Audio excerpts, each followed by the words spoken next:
They all say that. But like this says you're the chair. Good evening, everyone. I call this meeting to order at 6:03 p.m. Thank you for your patience. We're gonna need a flag.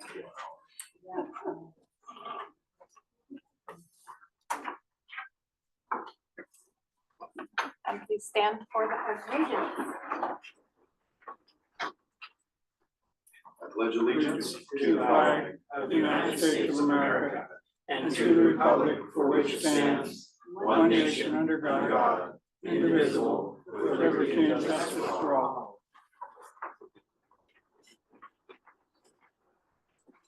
I'd like to note that Commissioner Stump and Ordos are excused this evening and Commissioner Wright is on her way. Staff, could you please call the roll? Doug Chadwick, present. Damon Collins, Present. Liz Darrow, Present. Joe Ellenboss, Present. Lindsey Graham Ellenboss, here. Colton Coltonfeld, Here. Brad Kelly, Present. Maya Morales, Present. John Lechwood, Here. Hannah Ordos, excused. Joel Fitzjordan, Here. Andrew Redding, Here. Jessica Ringstra, here. Rod Stump, excused. Jennifer Wright.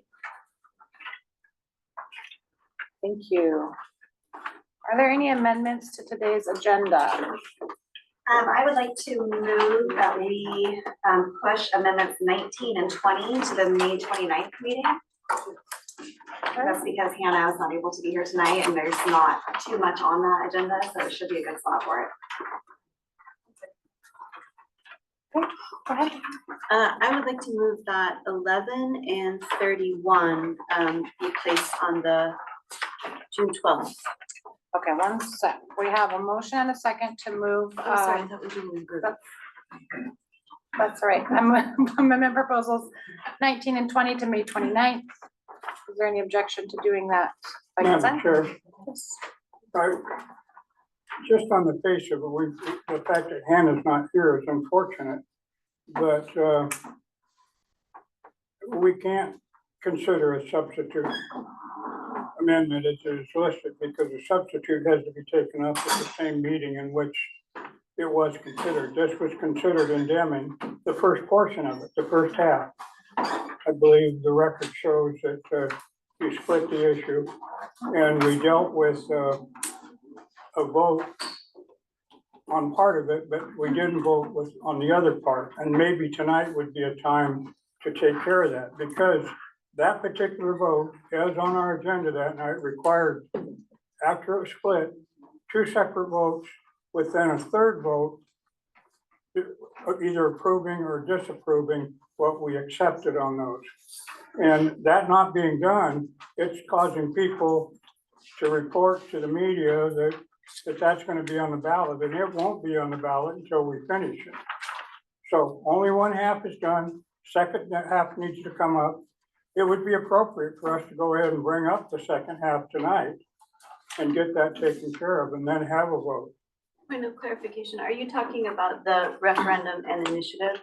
I'm talking about when we split the vote on the consideration of the two issues related to amendments to the charter review process undertaken by initiative.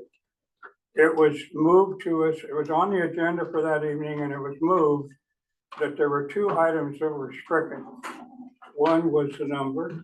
The second portion was whether it was going to be a gubernatorial or a county executive race.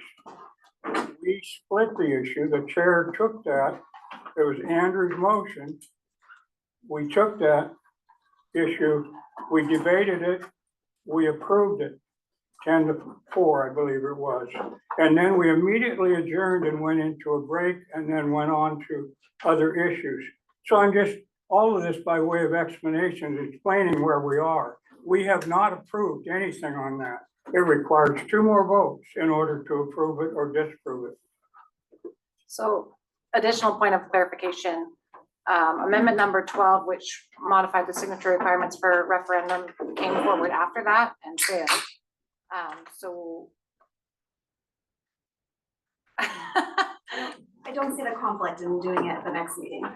For, What I'm hearing Commissioner Ellenboss say is that we can't call this a substitute to Amendment 13, because that would be out of order. And I think, when we have a chance to check in with Commissioner Ordos, we can just ask to not use that language. Right.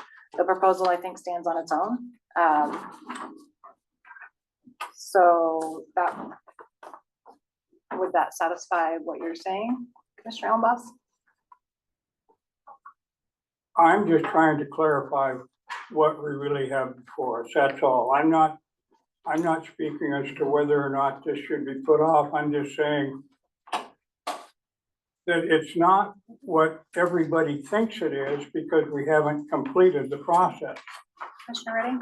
Yeah, we actually discussed this in an earlier meeting and it was referred, I referred it over to our city attorney who said that everything wasn't, reviewed the tapes and everything was in fact completely proper and it was adopted and it is on its way to the voters as it stands. Amendment 13 and then Amendment 12 failed. So that was the other piece of that, both of which are addressed in these proposals that we're now talking about moving to May 29th. Well, I asked for a verbatim transcript of the tape. And it is very clear that the only thing that was moved by you, Andrew. And you, there wasn't a number attached to it. It was just that you would change where she said it was a divided question. And you moved to change the election. That didn't take care of that didn't take care of the number. I don't have to put a separate number. All I had to do there was to advance the language, which I did, of making it based on the last county executive rather than gubernatorial election. But when the question was divided, that's the only way that could take place because there were you had two strikes. You struck the number and you struck the gubernatorial race. So in order for this to be complete per the rules that we have, and if you recall at the next meeting, I brought this up indicating that according to Roberts, anything that's outside of our process, our accepted process, is null and void. So the way to fix that is pretty simple. We've done half of the process. You have 10 votes for changing the election that's used as a benchmark. But the percentage, that blank percentage is still there. The precise wording according to the tape and according to this,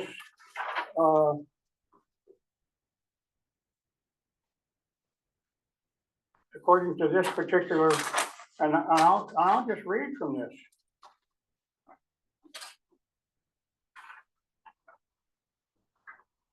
You were indicating that you wanted to hold things off because there was, you didn't know which way to go. You wanted to hit a sweet spot was the term you kept using. Okay, so here's the quote. I said, Madam Chair, with that particular motion, and then it goes on,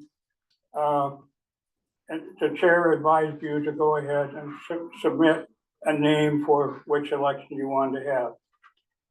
And Redding, here's Redding. Okay, so I will name, and then I interjected to you, this is conversation to you, not to the body. You don't have to say a number. Redding, question. I don't have to say a number? Joel must. No, just move, you're changing to the county exec. Okay, that's what and they say it's undecipherable, but that's what you did. Reinstra seconded it. So then they start asking for discussion. And that's what the discussion we had was simply on, there was all kinds of discussion on the number, but the motion that we were discussing should not have included the number, it should have just included the election because it was a divided question. How do we know it's a divided question? Because later on after it started, I raised my hand and said, yes, Madam Chair, I want to suggest, especially doing the suggestion to you verbally, everybody's going to hear it. It's no secret, but in your role, if this body has decided to not try to be more efficient by using a committee to come up with proposals, then it might befall the chair's responsibility to take a look at this and say, okay, we're going to do this piecemeal. You yourself requested a proposal to bifurcate the issue and in fact, just decide on the single aspect of it. This is my comments to the chair. Do we change it to county exec or do we leave it at gubernatorial? Once that's established, then we see what our benchmark is. In other words, the number they're going to use. And the body decides on the secondary issue of whether or not they need to change the percentage. That'd be my suggestion. The chair then says, that's a good suggestion. We do have a motion on the table to do just that, to change to the county executive. I'm going to ask, since we are a little past time, we have one speaker for and one against, and then we vote. And we did vote. And this is precisely what the clerk submitted on that record. They called this to change the requirement from gubernatorial election to county executive position. That's only the first half of what we need to do. We need to then consider the percentages because there was on the agenda, it said we were going to do both of those things. We just divided the question to make it simpler.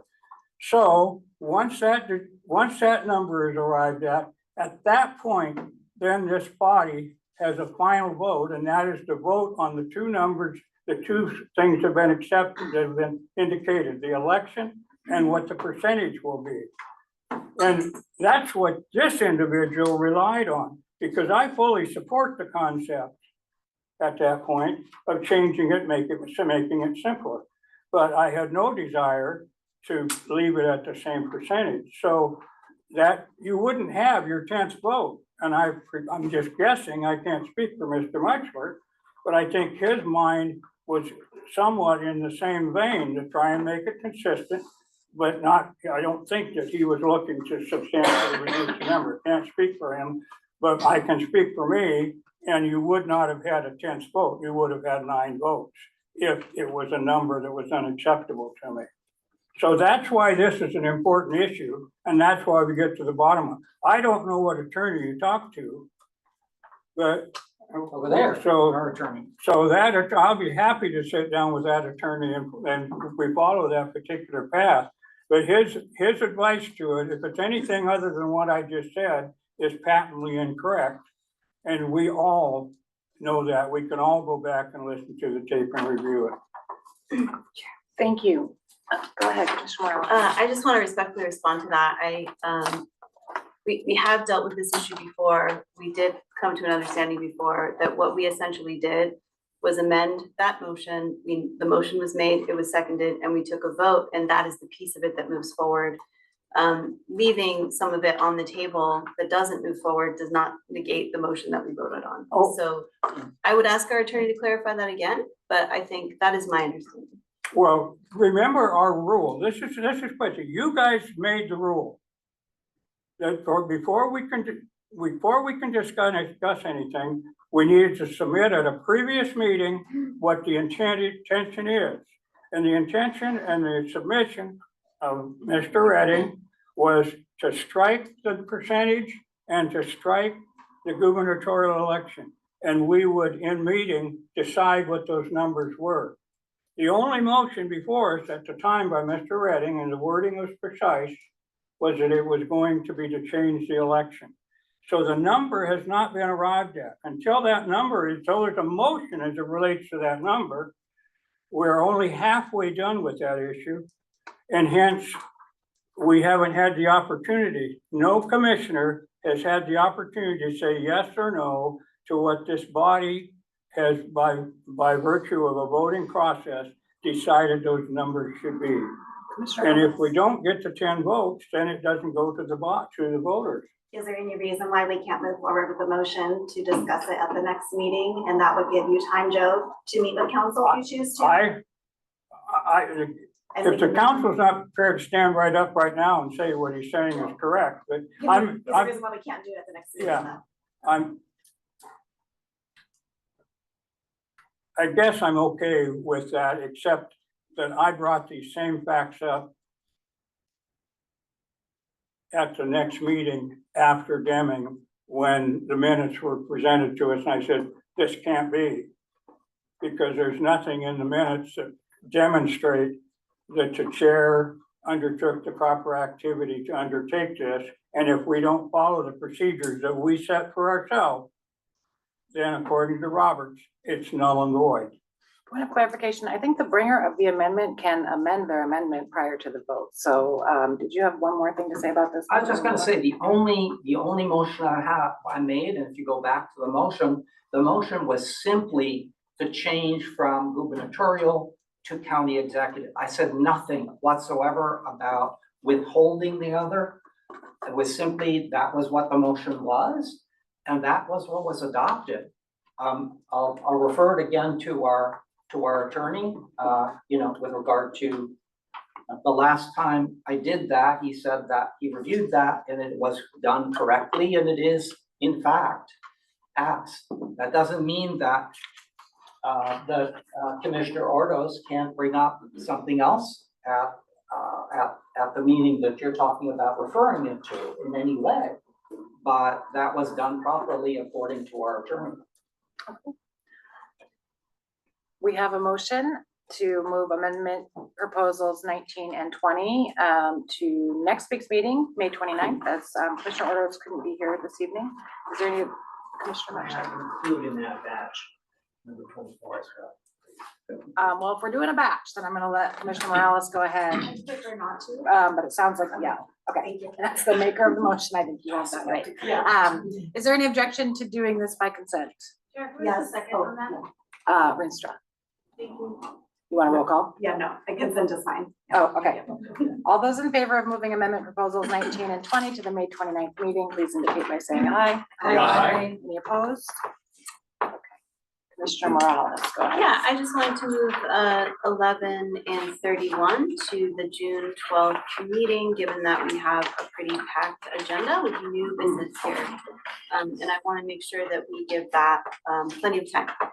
So I would like to move that we move those two to that meeting for brief discussion and vote. June what? The June 12th meeting. Second? Okay.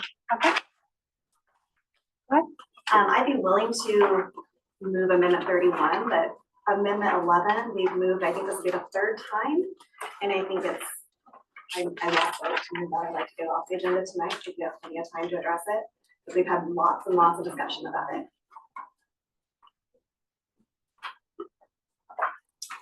I mentioned I'd like to move 24 to either of the next two meetings where it's convenient. Okay. Commissioner Morales, do you have any objection to doing all three in one? Yeah, we can do 3 minutes. Okay. I think it just makes sense to maximize our time tonight and talk about new stuff. Okay. And Commissioner Mitchell, you're just saying to a future date? That's Undetermined? Okay.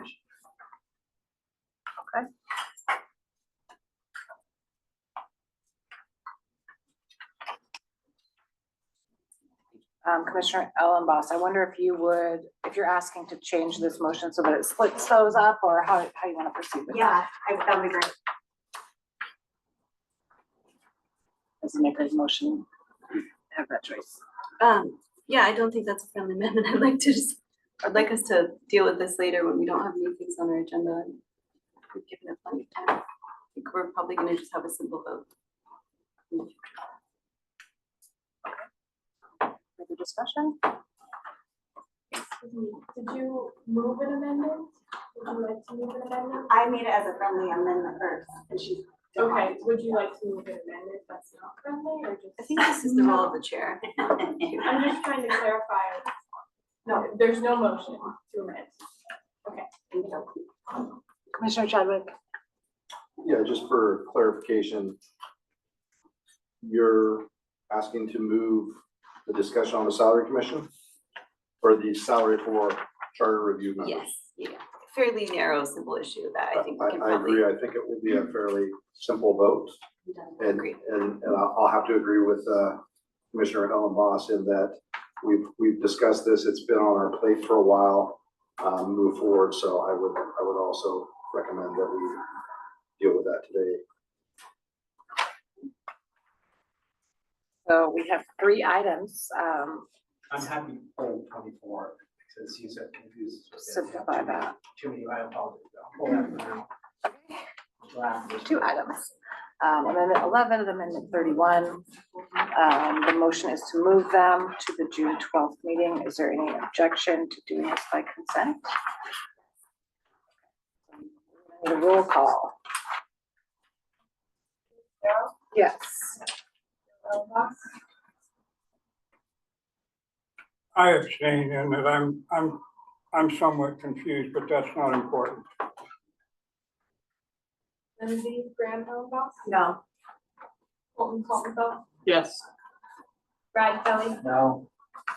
Maya Morales, Yes. John Wexler, No. Hannah Ordos, Joel Fitzjordan, Yes. Andrew Redding, Yes. Jessica Rinstra, Yes. Rod Stump, Jennifer Wright, Yes. Doug Chadwick, No? Damon Collins. Yes. Okay, that motion passes with 8 in favor, 4 opposed, 2 excused, and 1 abstention. Okay, Chair, I respectfully request that you and all the people at that table remember that there's an audience out here that would like to hear what's going on. thank you. I Don't know what we apologize. just voted on. Oh, I'm sorry. If you all couldn't hear what we just voted on, the vote was to move amendment proposals 11 and 31 to the June 12th meeting. Prior to that was to move Commissioner Ordos's amendment proposals 19 and 20 to the next meeting. Commissioner Ordos couldn't be here tonight. Commissioner Muchler, go ahead. Yeah, I move to move 24 to whatever's convenient to the commission. Next couple of meetings. Second, Second. discussion on that. I think we're doing to pick a date. No? I think in the past, we've had to be determined. I don't know that there's, Wouldn't be necessary on an agenda because it's not a specific motion. He's just asking to change that. For some reason, he doesn't believe it's prepared for tonight is the proper time, so just change it for another time. okay. Is there any objection to doing this one by consent? All those in favor, please indicate by saying aye. Aye. Any opposed? Okay, having done all that. Let's see, is there a motion to approve the agenda for tonight's meeting? So moved. I have a change. Oh, okay. Just really simple, and it might just be a scrivener's, like, I don't know that we necessarily need to vote on it. It's just page 18. Strike the word another in the first line. On the agenda, That's the packet. not the motion. Oh, are we doing agenda? I'm We're sorry. still doing the Sorry, agenda. y'all. Thought it was Okay. Let's see, we had a motion to approve. I second? Lost track of the second. Know if there was. Second. Thank you. Any objection to approving this by consent? All those in favor, please indicate by saying aye. Aye. Any opposed? Thank you. Mr. Colville. Yeah, I know after that hacking of our agenda, apologize to anyone in the audience who might have been here to give public comment on some of those items. We certainly did a number on it. So sorry if we came a long way to do that. My apologies on that. Thank you. So next up, we have public comment. Members of the public may address the commission on topics related to the Whatcom County Charter. If you have a comment on one of the remaining agenda items listed under old business, which is number 5 on your agenda, we ask that you hold your comments until that agenda item. So we'll start with general comments. Are there any in-person commenters signed up to speak this evening? Luis Pompema.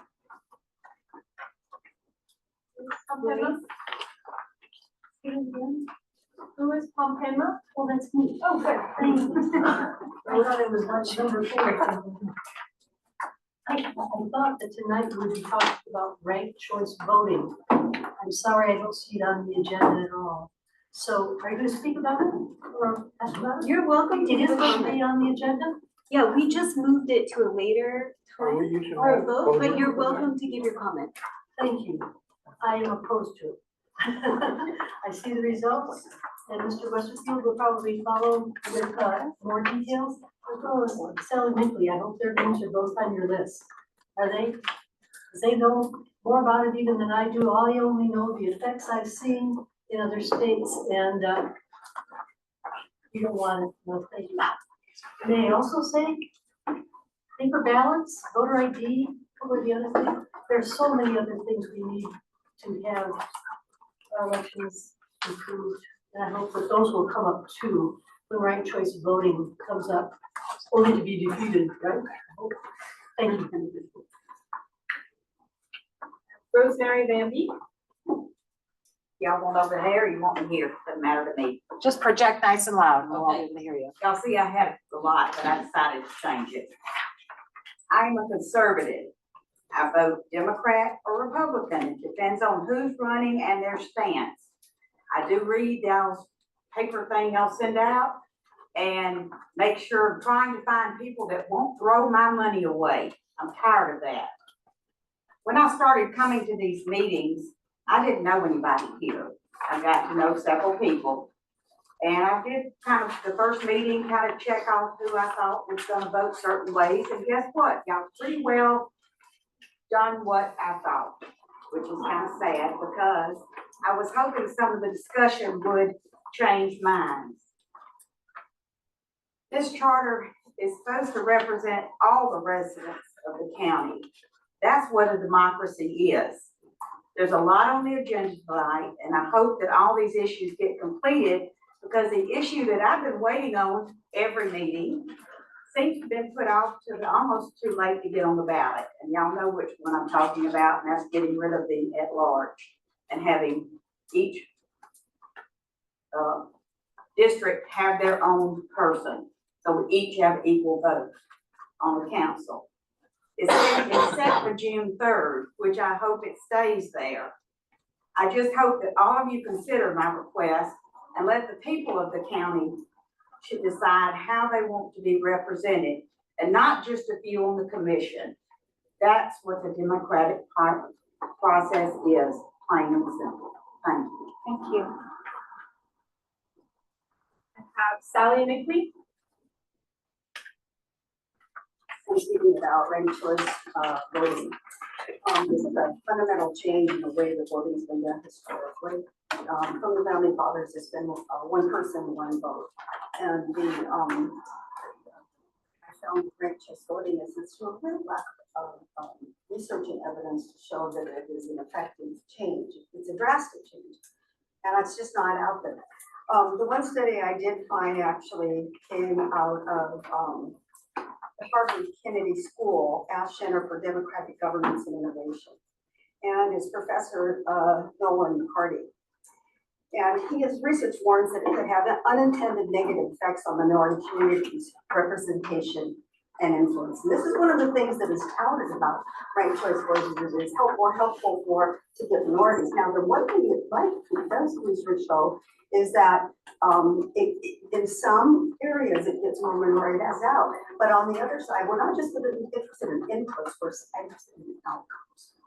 And what it finds is on the other end, you get ballot exhaustion for minorities, higher levels of ballot exhaustion in minorities, with many of their votes not even counting because of that ballot exhaustion. This method also lacks transparency and has the potential to cost more. And so, as with any innovation, which I think just views as an innovation, there needs to be a hard look at, first of all, the cost. And I would ask you all the question, what are the anticipated costs to change to this form of election? Before going down this road with the unprecedented increase in taxes that we have in Washington State, I would say that alone should stop it right there. People are not happy that their taxes are being jacked up so much, and this could cause another tax increase. Secondly, what are the long-term outcomes and implications for this kind of voting? Especially with minorities, and one thing about minorities, and especially with many of them, we have an unprecedented number of immigrants coming in, and especially since many of them, English is their second language. With ranked choice voting, you have, if you have 6 candidates, you have the potential, let's say 5 for each office. That's 30 choices can be made. Okay. So let's take a person who English is their second language. You're not just asking them to go yes or no. You're asking them to compare and contrast. And that is a higher order thinking level for somebody in the second language. I, in my little bit of Spanish, I don't do higher order thinking in Spanish. And maybe in English, it's even hard in English to do that. So keep that in mind because that, I think, is an unintended consequence that may come may rank choice vote. Thank you. Those are all the speakers that have signed up for general comment in person. I see there's a hand up. Go ahead. Hi, I would like to add to that as well. The argument that it's difficult for people to get ID and that makes people not want to vote runs along the same lines of being able to process well enough to think through 8 or 10 different people on the ballot, depending on how many people are running for a position. So I personally think that if you're going to say that people aren't capable of getting ID to vote, and that's going to be an argument, I think the argument is just as fair that people aren't able to process well enough to vote through all the different choices on ranked choice voting. That's just my take on the thing. You can't use an argument on one side and not on the other. So that's number one. Number two, I'd like to address the topic of getting paid to be on the commission. I still don't think that that's a great idea. I think that being reimbursed for expenses because you're on the commission is possibly a good idea, but I would like to speak against that again. We are volunteering people that are in government jobs, many of them in government elected jobs, are not paid that well. And surprisingly, our school superintendent is paid more than our governor. So I think that when we step up to do jobs for the community because we care about the community, that should be the reason, not being paid. And that's my 2 cents. Thanks. Say your name. Oh, I'm sorry. My name is Corinne Thorson, C-O-R-I-N-E. I also forgot, I have Kit Muehlman. Thank you. So thanks everybody for making room. Thanks for making space for public comments. I know your time is getting short. And I want to thank you for your attention last week to voting methods, both for those of you who are trying to put together a coherent plan to present and those who are not sold on the benefits of a change, at least not yet. And as I said, I'm an elementary art teacher and a yoga teacher, and my motivation for working for a more representative voting method, and by that I mean proportional ranked choice voting, is that I would like to see a more civil government, especially at the state and national level. And I don't mean electing more officials from any particular party. I mean having a voting method that encourages cooperation, a voting method that means a political party doesn't have to tell people they can't run so they don't split the vote, and a voting method that allows independents to run viable campaigns. And I hope that with time, we'll find a voting method that will bring better representation to Whatcom County, and maybe Whatcom County can set a positive example. Thank you. I see 2 hands up. Westy, go ahead. And then, yeah, go ahead. I saw you, Misty. You'll be next after Westy. Go ahead, Westy. Thank you. Ranked choice voting was voted down in a bunch of states last November: Arizona, Colorado, Idaho, Montana, Nevada, Oregon, and South Dakota. Missouri went so far as to make it illegal for any jurisdiction within the state to approve it. Now, I've been to all the meetings, I've been to all the movies, I've read all the stuff, and I'm opposed to it. I'm opposed to it in part because anything that takes that many words, that many times, repeated over and over and over again, can't be a good idea. I'll say the same thing about a number of things on this agenda. We keep coming back to these meetings and the same stuff stays here over and over and over again. Vote on some of this, get it done. This is ridiculous. We're still talking about Amendment 11. That's a simple enough vote, a simple enough process. Are we going to talk ourselves to death until somebody actually changes their mind? That's not going to happen. Vote on some of this stuff and get it off the agenda because you got work to do before the end of the period. Thank you. Thank you. Go ahead, Misty. Thank you, commissioners, for your time. I wanted to speak just briefly on the ranked choice voting. I listened to the presentation and I thought it was pretty disingenuous that the people that you guys had, you didn't have one person that was opposed to ranked choice voting. They were all pro ranked choice voting Republicans, and I just found that really disingenuous. I also, one of the commissioners stated that there was only 2 opposing ranked choice voting messages that you had received. So I asked everybody that had reached out to you guys to please email them to me as well. I received 73 of people that just I know that are opposed to ranked choice voting. And I reached out to my Commissioner Ordos, about this, and she discovered that these emails were being put in a special file for you guys. So this is a public service announcement that if you don't realize that you're getting files for really hot topics like this, to please make sure that you're getting that information, because when you're making claims that there's only 2 people opposed, and there's a lot more people in this community that are opposed to ranked choice voting, we want our voices heard, not passed around until the ballot's exhausted. Thank you for your time. Thank you. I saw one more hand and then we'll probably need to move on. Go ahead. I'm not gonna move too far from my seat. I just wanted to say that I personally am opposed to ranked choice voting because it destroys the principle of one citizen, one vote.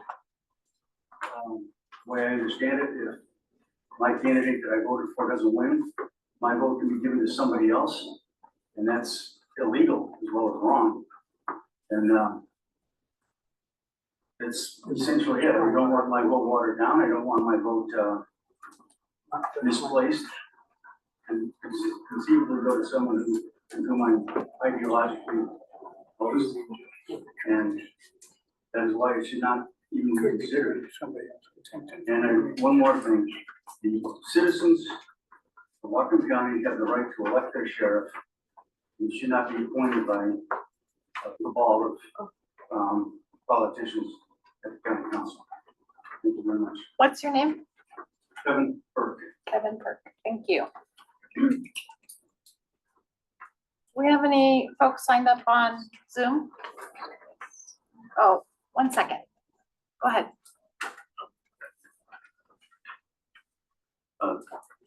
Thank you, commissioners, for your time and effort, and also for those of you who recognize and honor the flag before you get going. So I thought I'd keep things a little bit light here. Some of us remember what photo albums are, and for some reason, I kept an article from the Bellingham Herald dated Tuesday, February 18, 1986. Why I kept this, I have no idea. But the title of the article is, "Does County Charter Fit Bill?" And it was written by a Dick Beardsley. And I just thought you all might be interested in reading something about the charter from 1986. So I made copies here if you are interested. There you go. Thank you. That's awesome. Okay, if we have any speakers signed up on Zoom, go ahead. Yeah. I don't know. Dick Beardsley might be a little bit less. I have Alan McClatchy, followed by Chris Fletcher and Marcus Dean. Alan, go ahead, you have 3 minutes. Thank you, everyone. I will try not to take too much of your time. I just wanted to thank you all for that meeting that you had about ranked choice voting on the 12th. I think the content of those presentations, they do speak for themselves.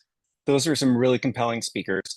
I know that there's some significant disagreement in our community, and I take all that disagreement very seriously. And I'm glad you're spending the time to keep looking at this issue. The voters really just want a chance to vote on this. Let's let the voters decide. And in particular tonight, I know you have a topic about the Charter Review Commission itself, Chapter 8. And I would like to invite you to think about how one of the parts of the ranked choice voting proposal is a way of changing how we vote for these multi-member districts and changing the county council to have multi-member districts, just like you have on the Charter Commission. I think you all see that you have fellow commissioners who are from the same districts and fellow commissioners who are from different districts. And we're getting a lot of value from having different voices from the same district. And yet we're also seeing that most of the people from each district were all endorsed by the same parties. Clearly, like, each of these districts has a lot of diversity in it.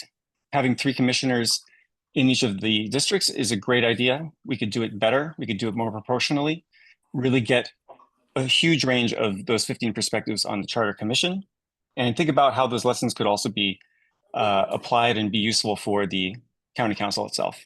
Thank you. Thank you. All right. Next I have Chris Fletcher. Yes, Chris Fletcher, District 4. I'd just like to agree with a couple of the earlier speakers that said, yeah, this kicking the can down the road thing, especially on number 11, is starting to get a little ridiculous. And you torpedoed the agenda for the night mostly. I'd like to say I'm in support of Amendment 24, and to remind this commission that the state of Washington just approved the biggest tax increase in the history of the state. Not to mention, coupled with the fact that we took all our banked capacity earlier this year, Whatcom County got hit pretty hard on taxes that are coming this way, scaled in over the next year, year and a half, whatever. And then going on to Amendment 31. I look at that one as the ranked choice voting. I'm totally against it. However, my biggest concern with it is it appears there are 4 questions that will be put to the voters should this pass the commission. One being the ranked choice itself. Second being for reducing the number of council districts from 3 to 5. 3 removes at large, and 4 increases the number of council members from 7 to 9. I don't, there might be people in favor of 1, 2, 3, but maybe not all 4. Thank you.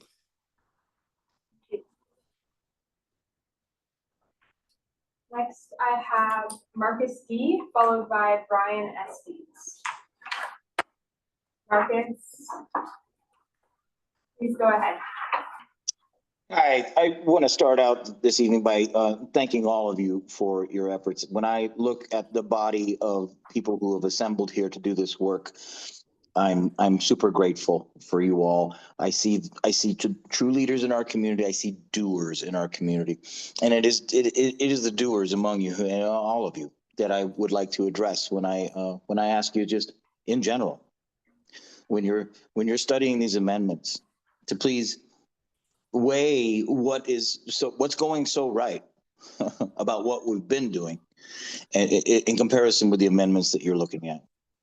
I think there's some I'm trying not to actually weigh in on any of it right now, other than to beg you all, if you have differences in amendments that you're seeing, and yet you see that a change, a potentially positive change can happen there, that is potentially better than what's not right, than what we're doing right now. Okay, you've heard me speak about compliance. I think I've asked you to please seek compliance on all levels of government, so that when a legislative body moves, or when the people move a legislative body, that those wishes get brought to fruition. I feel like we have a big breakdown between the legislative body and between the citizenry and the executive body. I don't think that there's enough checks and balances there, and there are things you can do about that. I know the time is short, and I'm so grateful. I know that you guys have deliberated a lot, and I certainly don't want to waste any more of your time here tonight, other than to say I'm very grateful for you. I see you as the doers, and please take a close look at the things that are stopping the doers from getting their work done in a community where there are so many great volunteer community members, like all of you are. And I'm just going to leave it at that, and thank you again for your hard work. Let's bring it to fruition. Let's come to agreements and do what's better for Whatcom County. Thank you. Thank you. Okay, next I have Brian Estes, followed by Tyler Berger. Brian, please go ahead. Yes, I'm speaking, Brian Estes. I'm speaking tonight in support of proposed amendment 26 to establish an independent Office of Performance Auditor. I've for 30 years worked for the U.S. Government Accountability Office, performing performance auditing, and 6 years at the King County Auditor's Office here in Washington State. All these offices are a proven model for government accountability and taxpayer savings. For example, the King County Auditor's Office in the last 3 years identified savings and risk reductions or cost avoidances roughly of $240 million at a total cost of about $3 million a year for their staff, which is the return on investment of about 26 to 1. The Association of Local Government Auditors, which I was a member of when I worked for King County, has a number of very small, audit shops, 1 and 2 person performance audit functions, generally at the county level within the county council. So what we're proposing to do here is not unique per se. And also, as you know, Washington State values the accountability and transparency that comes from performance auditing, because in 2005, they passed Initiative 900, which authorized the Washington State Auditor to conduct performance audits. So creating a performance auditing office is not about adding bureaucracy. It's about increasing transparency, protecting taxpayer dollars, and ensuring government programs work as intended. I urge the Charter Review Commission and Whatcom County voters to support this amendment as a smart investment in good government. Thank you. Thank you. I have Tyler Bird. Tyler, would you like to speak during general comment or for a particular amendment?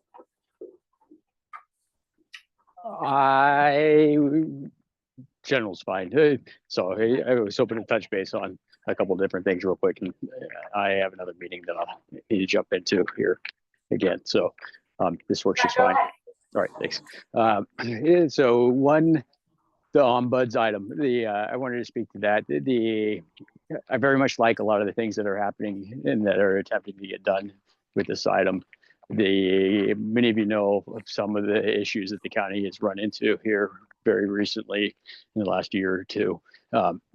Maybe not all of the issues, but we've seen a lot more problems than what we've seen in the past. And those problems generally relate to elected officials and how they are handling or problems that are caused by not handling correctly items and issues that are popping up with their staff or their departments.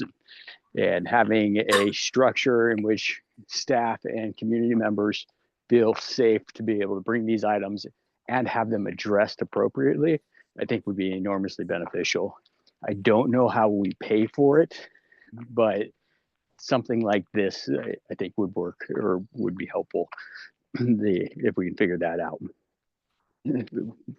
So in addition to that, I wanted to touch on the item number 23, I think it is, for the budget process.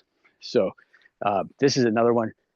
We have a lot of budget problems and more coming, it seems like. I don't feel like the administration has been very transparent with a lot of our finances and the information that they're providing, not just the staff or the community, but the council as well. And I think we need to start addressing that. And I think this is a good step in that direction.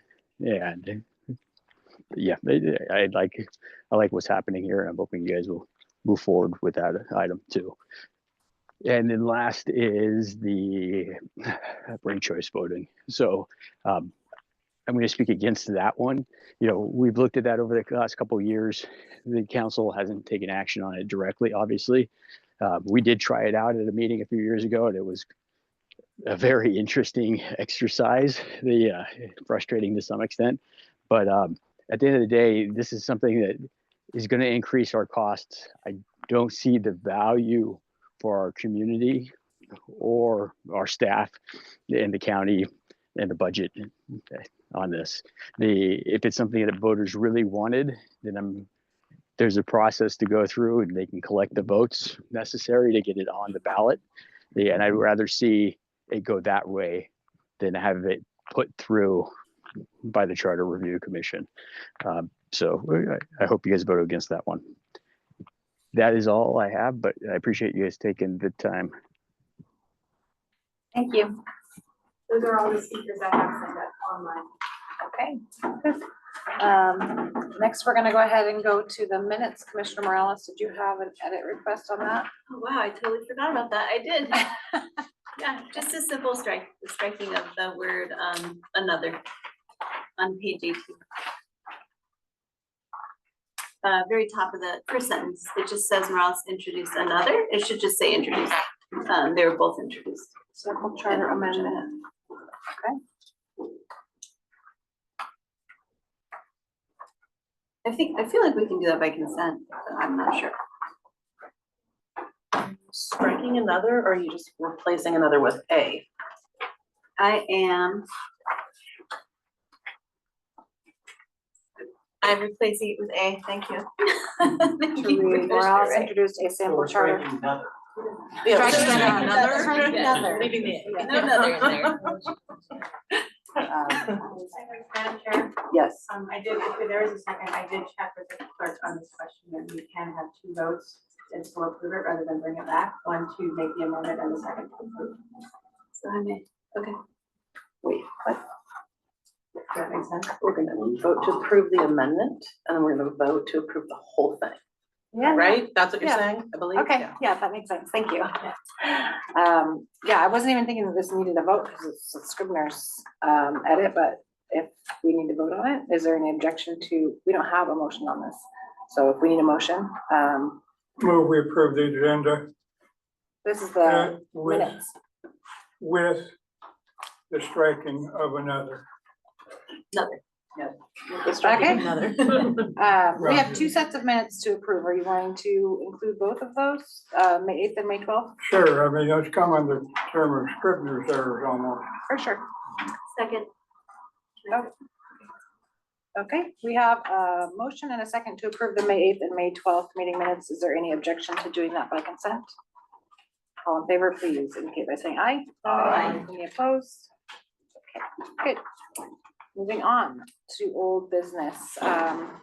We can hear public comment specific to each proposed amendment if there is any prior to the discussion. Let's see, where are we here? The first up would be proposed amendment 14 from Commissioner Kaltenfeld to establish an office of the ombuds. Are there any public comments on this amendment? Yes. I have Debbie Anderson Craig. Right. Yes, Debbie Anderson, right. Thank you. I am here to recommend that you approve Kaltenfeld's proposed amendment number 14, establishing the Whatcom County Office of the Ombuds. In an ideal world, there would be no need for an office of the Ombuds. Conflicts would be resolved fairly and efficiently without rancor between parties. People within government would act with integrity and would be publicly accountable in a timely manner for their decisions and actions. And the public who are served by the government would be able to access support, to answer questions, and provide direction for resolving issues with government officials and departments without negotiating their way through a frustrating maze of bureaucratic officials and offices. An office of the Ombuds in Whatcom County would improve civic engagement and community relations by assisting both those within government and the people they serve with a conduit for honest, unbiased communication, and in some cases, mediation that would serve all parties in the process. The public will be less fearful, skeptical, or frustrated in communicating with those who serve them. There will be concerns about adding another layer of government to what may already seem to some as already bloated, as well as concerns about costs in doing so. However, if issues can be resolved without payouts of hundreds of thousands of dollars to employees whose issues might have been otherwise resolved, an office of the Ombuds would be a wise investment. If constituent concerns can be resolved more efficiently and amicably, both the people and those who govern will be assured that our government is working for all. Accusations of waste, fraud, and abuse will not be a refrain heard about our local government. A Whatcom County Office of the Ombuds can help to ensure that people have faith in and will continue to support their local electeds. I urge you to vote in favor of Commissioner Kaltenfeld's proposed amendment 14. Thank you. Next, I have Ray Deck, followed by John Scanlon. Good evening. My name is Ray Deck. I'm a resident of unincorporated Whatcom County. I serve as founder and CEO at Whatcom Kids, which is a foster care organization based here in town. And I'm speaking in support of Amendment 14 that would establish a county ombuds. Over the last few years, I've served as a member of the Child and Family Wellbeing Task Force alongside Commissioners Bromfeld and Wright. And there have been instances in which we have identified matters of equity or efficiency that I and others suspected were part of a broader trend. And as a volunteer advisory body, we were only touching the way that that manifested in relation to children and families, and experienced no small amount of resistance when we attempted to understand the broader trend. The message was, not in so many words, to stay in our lane. There have been several. The specific example that I can share with you is purchasing. It is really hard for this county to buy things. And the way that is true relative to the Healthy Children's Fund is more broadly understood because the task force was a dog with a bone about that, about the speed of contracting. And so the council got activated and then it was in the news. We took our lumps. County staff were not thrilled that we were truth-telling on that particular issue, but it was important and we have seen progress, quite a lot of progress on the speed of contracting. And along the way, while we were working on that, someone told me casually that the sheriff's office was attempting to purchase a piece of equipment that would do like drug detection at the jail. I didn't get exactly the details, but I heard that it was nigh unto impossible to acquire this particular piece of what would seem like really smart equipment to own. Those two issues are not unrelated, but a citizen advisory body nor any individual council member was able to make the connection about how the core issue here is that it's too hard for the county administration to purchase the things that it needs to do its job. And a county ombuds would have the resources to make that kind of connection and make the public and the council aware of it. If I had an amendment to offer, and it's very smartly written and well-researched, I would suggest that an 8-year term of office with a limit of 2 consecutive would make the office less sensitive to political pressure. So I would think about this role kind of like the job of FBI director or chair of the Federal Reserve, where it's appointed, not elected, but to a term that's long enough to naturally produce greater independence than someone who just serves for pleasure. Thank you for your time. Thank you. John Scanlon? Good evening, Chair and Commissioners. Thank you for your work this year. My name is John Scanlon and I serve as at-large council member on Whatcom County Council. I would like to thank Commissioner Kaltenfeld for the work on this proposal. I support proposed Amendment 14 and ask the Commission to vote in favor of the proposal. Transparency and accountability in government are long-standing concerns that ought to be addressed, and I think that the idea to create an ombuds can help. I first began hearing from folks in the community about this idea early last year. An office of the ombuds can provide benefits to county residents, businesses, nonprofits, and county employees. For county residents, businesses, and nonprofits, an office of the ombuds could provide easier access to resolving problems when they have concerns about county services or policies. Some issues cut across multiple county departments and need an independent actor who can help. As a council member, I spend a lot of time helping people navigate county government. I enjoy doing this work and I could use some help. I think an office of the ombuds can help. For county employees, an office of the ombuds could provide a neutral party to raise concerns about management practices, harassment, or ethics without fear of retaliation. Over the past 2 years, I have heard from a number of county employees at all levels of the organization who would like to have a trusted venue to share their concerns. An office of the ombuds could help. For taxpayers and for county government, an office of the ombuds could help to provide an alternative to lawsuits. An alternative mechanism to resolve disputes may help to avoid costly litigation and settlements that can impact taxpayers and the county's ability to provide services. For county council, an office of the ombuds can help to identify situations when seemingly one-off issues are systemic problems. An office of the ombuds could provide regular reporting on systemic issues that can help the council to improve county policies and practices. I know that some folks have concerns regarding the cost of an office of the ombuds. Every week I hear from people who want the county to invest more in an existing county service or to develop a new service. These things cost money, and people have the right to petition their government. It's the job of the county council to figure out what we can and cannot pay for. If this amendment passes by this commission and by voters, the proposal gives council all of 2026 to set up this new office. I appreciate that the proposal builds in this time. I support proposed amendment 14, and I hope the commission does too. Thank you. Thank you. Those are all the speakers I have signed up. Don't have any speakers online?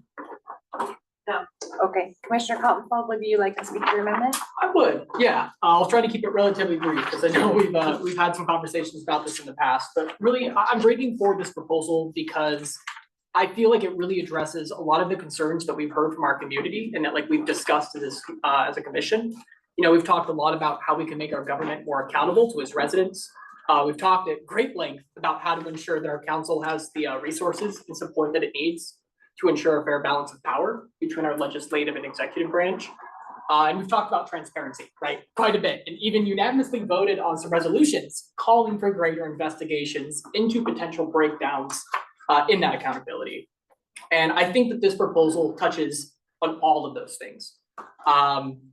Very briefly, the proposal as submitted would create an Office of the Ombuds that's appointed by the legislative branch that would carry out sort of two primary functions. First, it would track and respond to questions or complaints raised by county residents, employees, elected officials, some folks who mentioned before, business owners, nonprofits, kind of a whole gamut. This is an office that everybody in our county could use. And second, it would be responsible for ensuring that those complaints and those concerns as they're presented go directly to council, right, with specific recommendations for remediation. And I think that piece is what we're missing right now. The specifics of exactly what that process would look like are kept intentionally general in the amendment. I really wanted to give council the time and discretion they needed to implement this office in a way that's going to make most sense for our county. You know, there's plenty of examples of this type of office across the nation. This isn't a new office. There's precedent in Washington State in both King County and Snohomish County. Everything looks a little bit different. Arguably so, because every county is a little bit different. So I wanted to build in a lot of time and give space for our county to really build this office in a way that's going to fill the needs that we really need to be filled. I did include a note that the office should use generally accepted standards for similar offices. So like if we look at the Ombuds office in King County or the public advocate in Snohomish County, both of those are kind of the models that I look to for inspiration and guidance.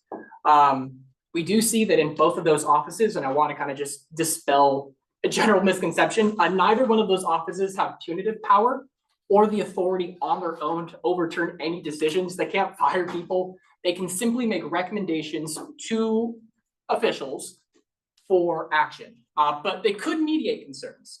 And if appropriate, they could investigate for some of those systemic issues that we've, kind of alluded to before.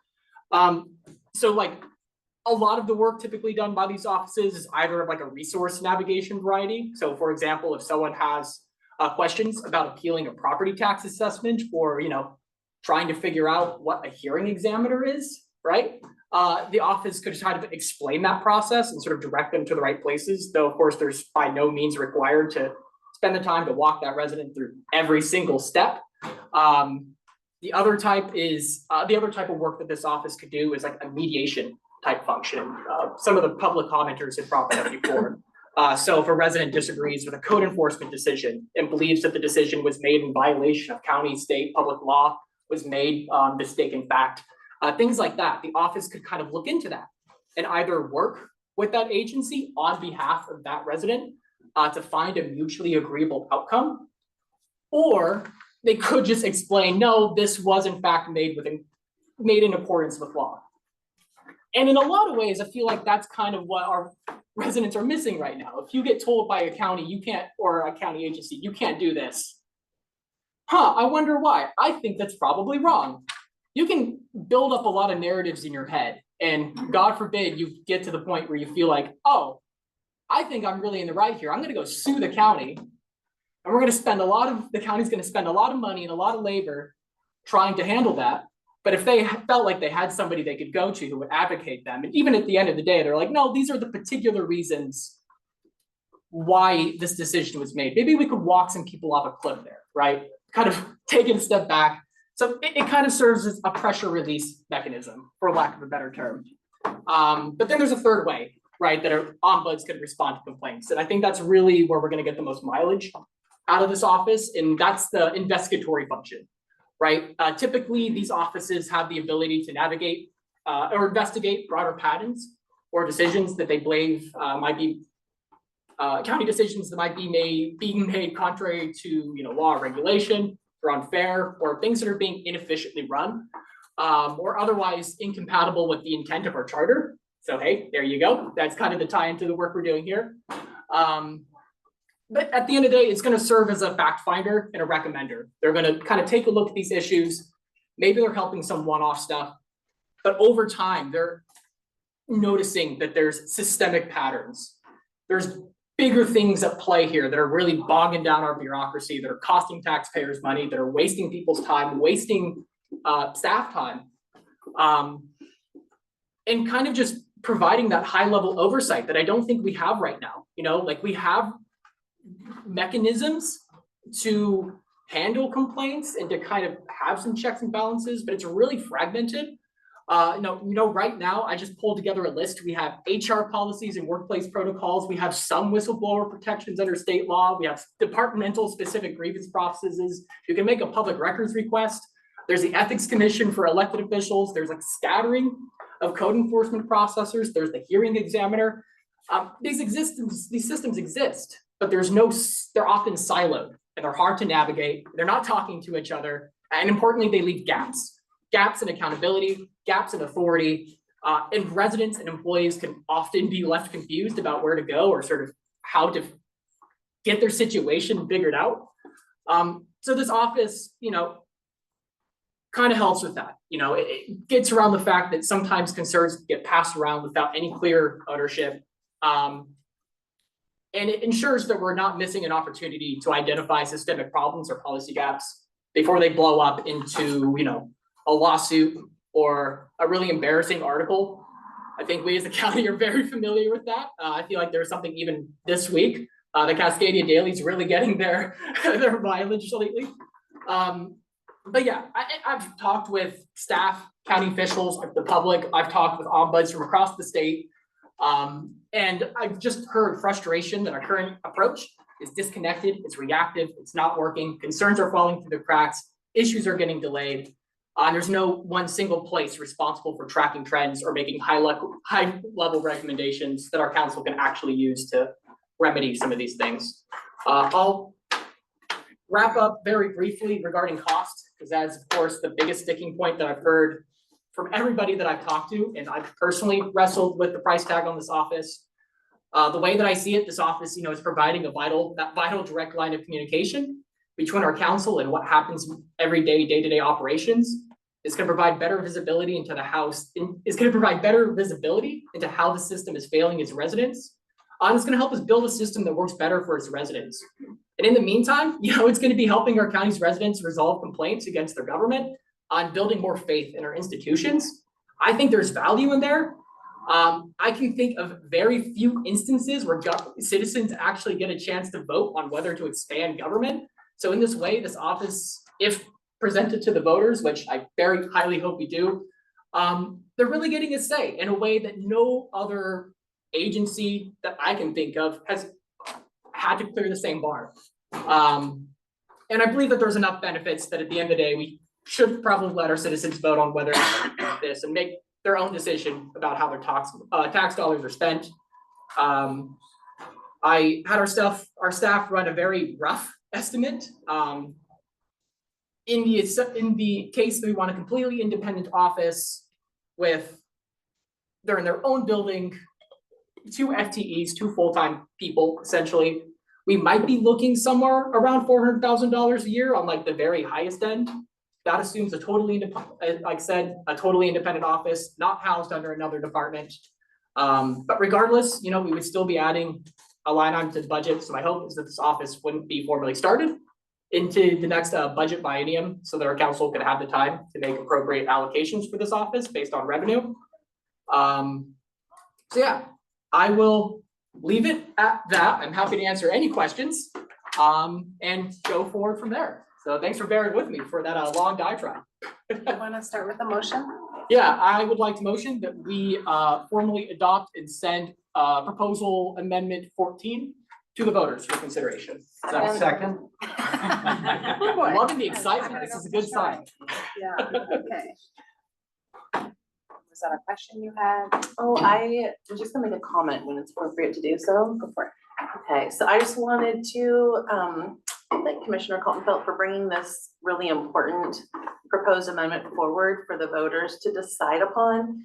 One of the reasons I stepped up to run for this office and to represent the county is because I do think we need more transparency, accountability, and ethics. And so something that does all three of those things in one is exactly what I believe our constituents in this county want us spending money on, because there's a lot of frustration around a lack of those things. So I would just encourage, I'm gonna vote for this, like enthusiastically vote for it. And as someone who's co-chaired the Child and Family Wellbeing Task Force alongside both of these two people, I would just reiterate everything that was said by Ray Deck. I agree with it wholeheartedly, and could not be a more passionate yes for this particular vote, and hope that anybody who's hesitating would give the public the opportunity to decide something of such importance, of holding our government accountable, being transparent and ethical. So thank you for your consideration, and thank you, Commissioner Kaltenfeld. Comments or questions? Mr. Collins. I was familiar with the idea of an ombuds in the context of investigative the investigative role and oversight. One of our public commenters referred to the obscure federal agency, the Government Accountability Office, which is I feel like as one of the highest returns on an investment of any body in the federal government. You know that it's useful because when one party in Washington is in power, the other party routinely uses the GAO requesting reports, requesting investigations to hold their opponents to the fire. It really keeps everybody honest, and it's a shame more people don't know about that. But I was not familiar with. I didn't realize that an ombuds kind of can provide constituent services and help citizens make sure their government's more responsive and navigate complex processes. I think that kind of public advocate role sounds very useful. I don't think you touched on this tonight, but I was also didn't realize that sometimes these, like a county office of the ombuds could sort of contract out those services to then provide that to other local governments too, which I think would both be a cost savings at the county level, but also it's just another good service to have around. There are definitely things that in this body as a charter review commission, we voted on a few things that I think would have made more sense to just refer to an ombuds. So yeah, I look forward to voting for it too. Sure. Wait, one second. I'm sorry. recognizing Commissioner Ellen Boston that Yes, this is not the first time this issue has come up. It's in at least two previous charter review commissions, and in the original writing of the charter, this was widely looked at. And I have a sense it's unfortunate that the demand or the apparent need for this comes from the nature of the personalities we have currently serving in government. I would love to see language, if I had my brothers, that would say the county, the budget for this will come out of the 2 or 3 bloated deputies that the executive has to shield himself from fulfilling duties and taking care of his constituents. And that's part of the reason that brings this kind of thing on. But the flip side of that is, I'm sure I'm not the worst in Whatcom County, but I've got to come close to being one who has wanted to do something. And because I don't feel I'm stupid about the process, I take some time researching what's available to me. I take a look at what the performance standards are, and I fully comply with those. I've done this multiple times, and I want to undertake a project. But the department head that's responsible for that doesn't want to do it. Either they want to control growth or they have something completely different than what the law, written law is, and so they balk. And of course, the way our system is, once again, this falls in the capacity of those that are currently serving. Those kind of people that should not see a government paycheck continue in their role of power and keep the public from being able to do what they can. I have one concern of caution. Well, I have multiple concerns of caution, but the one that stands out is the instruction in the charter that the council will not conflict with or stand in the way or attempt to control what the administrative side does. Now, we're proposing here with the county council writing the job description and the procedures and so on. And so I'm sure they're going to have a lot of legal advice as to what they can do and not conflict with that provision in the charter. But I have to say that the experience that I've had caused me to lean in the direction of what our commissioner, I always forget how to say his name, our fellow commissioner is recommending. And whether I even support it fully or not, it meets enough of my thresholds to allow the public to render a decision on this. And it's not going to be an easy sell. But to let the public cast their vote as to whether or not this is a good idea. In other words, this commissioner senses that this issue has met the test of going before the voters to render the decision. And so I will be voting yes on the contract. Yeah, I just, I think to that end, I think this would be a good question to explore here during this process, which is the county council shall establish is pretty broad, pretty vague. So what are some of the discussions around like how that office is set up? Why did you ultimately decide to leave it totally open?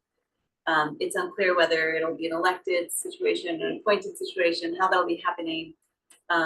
Just curious about those discussions that you had. Yeah, for sure. So, sorry, Go for it. It's your amendment. Go for it.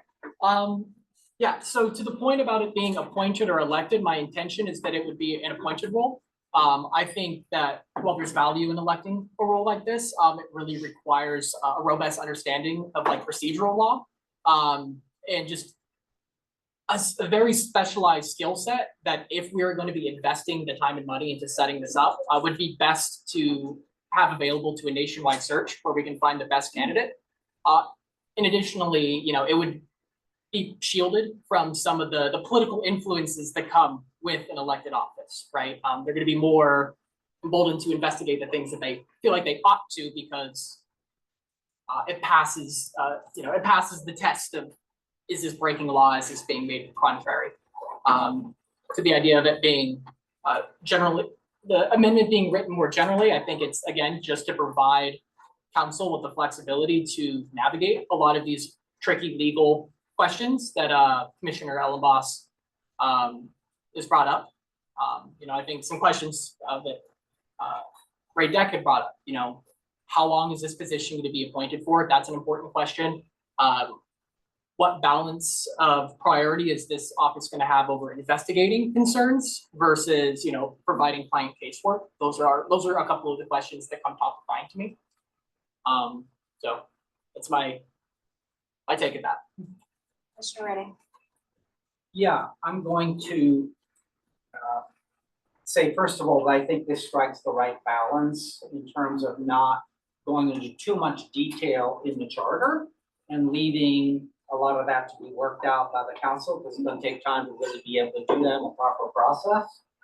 I also want to build on what Commissioner Joe Ellenboss said, you know, with regard to concerns. I share his concerns, and also I've had discussions with Commissioner Lindsay Ellenboss about this too. I have always reservations about expanding government, right? I set a very high bar for that. And so, but this to me meets that high bar, because this is something that, as you've indicated, or you've done an incredible job with us, as you've indicated, it's something that will lead to unearthing a lot of inefficiencies, will lead to avoiding costly legal processes and so forth. So in a way, I see it as paying for itself.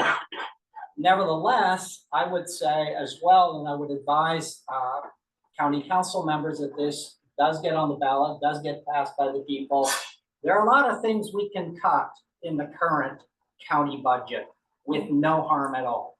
I've already given an example, I will repeat it, of the position that was added by the county executive for purely taking the county executive's campaign manager and making it kind of a permanent campaign manager of over $100,000 a year.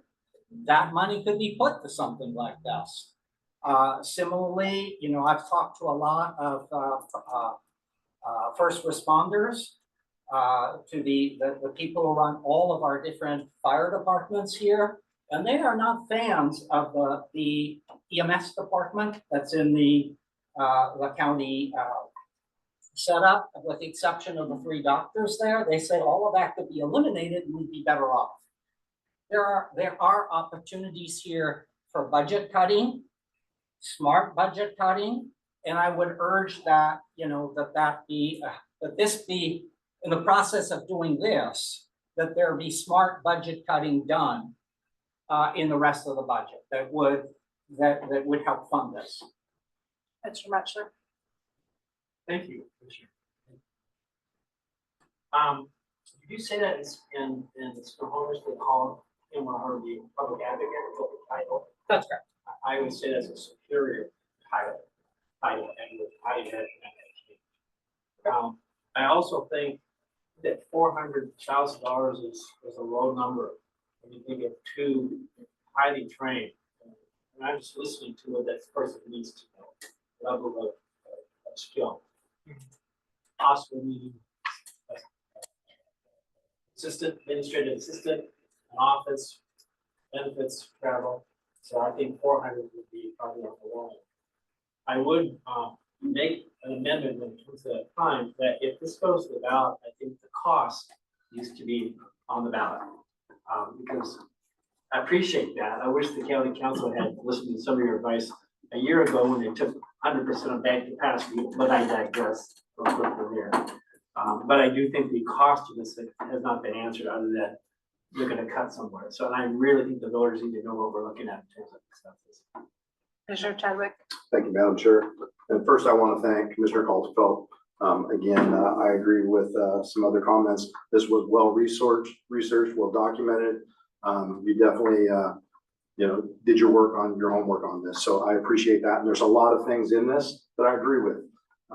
You know, I operated in an area of where accountability and transparency was mandated, not only by the leader of the elected official of the organization I work for, but the state of Washington. The sheriff's office has a very robust process for dealing with complaints and, quite frankly, commendations. It should be both. We should not only receive complaints, we should receive commendations for our county employees as well. Again, I have some of the same concerns, and I've had plenty of conversations with Commissioner Kaltenfeld, both before and after these meetings, and I've taken the time to meet with him and really go over this and chew on this. And as I told him, I'm fundamentally opposed to adding another office. I think some of the problems we are trying to address are not necessarily a systemic issue. We need to elect better officials if we don't like what's happening. And we need to think about that as voters. We need to do our research and make sure that we're putting the right people in office that are really going to represent, you know, the citizens of Whatcom County. Again, I know, as Commissioner Muchler said, $500,000 may not seem like a huge amount, but if the citizens look at the fact that they're already spending millions of dollars each year on county employees that can already address that, I agree. There needs to be some refinement of the process for handling those, and there needs to be a central depository. I'm just not sure that this office is what is needed. I think a reallocation of county resources. We've had people show up for public comment that have, asked for more of like an information kiosk. I think that's great. When I started as a county employee, there used to be a podium when you walked into the courthouse, and somebody sat there all day long, and you showed up and you asked a question and they would direct you. I'm sure somebody from Western and the poli-sci department would love to, get more involved and learn about county government and be able to direct people. The county website, if you look on the website, down in the bottom right corner is a small button for making a code complaint. It should be much easier to find, on that system. In that system, Civic Plus allows you to add a drop down to file a complaint about a specific department where it goes somewhere. So again, there's a lot of things I like about this. I fully support the accountability, the transparency piece. We want ethical officials, and we want them acting in the best interest of county officials. Again, I'm just kind of philosophically opposed to adding more government offices, adding more costs when we already have county employees that are being paid that just need to be either reallocated or redirected to do that type of work in a more efficient manner. So I'm a soft no. I'm not going to be heartbroken if this goes to the voters. Because again, I think you've done a lot of good work on this, and I think I appreciate that, but that's kind of where I'm at. Commissioner Colton, then Commissioner Kelly. Yeah, well, thank you. I really appreciate that, and I've appreciated having the opportunity to workshop this with you. I'll kind of go in order of the notes that I have here. Regards to calling either a public advocate or an ombuds, I'm happy to go either way. I think like the distinction has kind of been the public advocate. There's a more of a focus on more of the citizen casework, while the ombuds is more on the investigatory side. I think there's like a small nuance there, but either way, I'm happy to go either direction there. When we talk about costs, I do agree it is a big price tag, and I would hope that if we were to send this to the voters, it would have some sort of price tag attached. I think it's a little tricky to set a price because that price tag will ultimately depend on how council decides to implement this.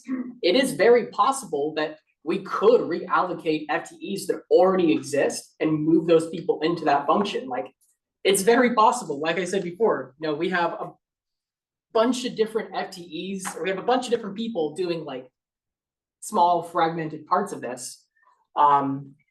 This really provides our county leadership an opportunity to like take a holistic lens at this, consolidate processes. I'm not going to say that's going to totally balance the books on this. I'm not naive to that, but I think it's going to get us, it could get us quite a bit of the way there on its own, just sort of rationalizing this process for efficiency. But I do agree, like at the end of the day, I hope that we're very transparent with voters how much this costs. And at the end of the day, if voters weigh that, weigh the potential benefit of this office with the cost, and they decide it's not worth it, I'm fine with that.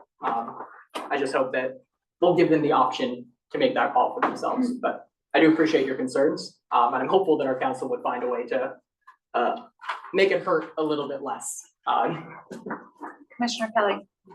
Yeah, so I just want to explain why I'm going to be voting no. But I do applaud, Commissioner Felt's, energy and passion on this. But I'm going to also kind of bounce off Commissioner Chadwick that what we're dealing with is a serious lack of leadership in our government. And we're trying to fix that when we just need to elect better leaders. I think some of the problems that we're having is that, we're seeing one party rule within our county, and that's a lot of the problems there. But as a principle, you can't fix government by adding more government. It doesn't work. It's not going to work. And I know back when I was running for county council in 2019, I met with former council member Ward Nelson. And one of his biggest regrets was saying yes to hiring, I can't remember what department or what was created, but they hired one person to deal with something. And within a matter of a number of months, there was already like 5 or 6 people working for this fellow person, and that it just completely ballooned out of control. And that's what I'm concerned about here with this amendment, that we're going to see just more bigger government, and I am adamantly opposed to bigger government because that's a lot of the root of our problems. Thank you. We're just about at time on this. I see Commissioner Coppell and Morales. Yeah, sorry, we're there. Just to the point about having to elect better leaders, because I know that's a complaint or a thought that you had to me at one point, and I had a lot of time to think on that. And I think right now we have a system where even if we elected well, one, I don't feel comfortable with the idea that we have a system that only works if people are working like with the best intentions. We should have a flexible system or durable system that can kind of handle that. But two, like if we look at it from the perspective of county council, when we're talking about that communication of issues, ultimately it relies on one person, the county executive, operating in good faith that they're going to streamline this this line of communication, that they're going to be transparent, and it relies on all of their staff all the way down the line, unelected folks who at the end of the day are looking out for their best interests to be accurate and truthful and honest as they're running this up the chain to the council. So like we're fundamentally, we have a system where we're relying on a bunch of people who have their own reasons to, you know, to have all these different temptations not to be honest and transparent with our county council. That system relies on them in order to ensure that our council has the information they need.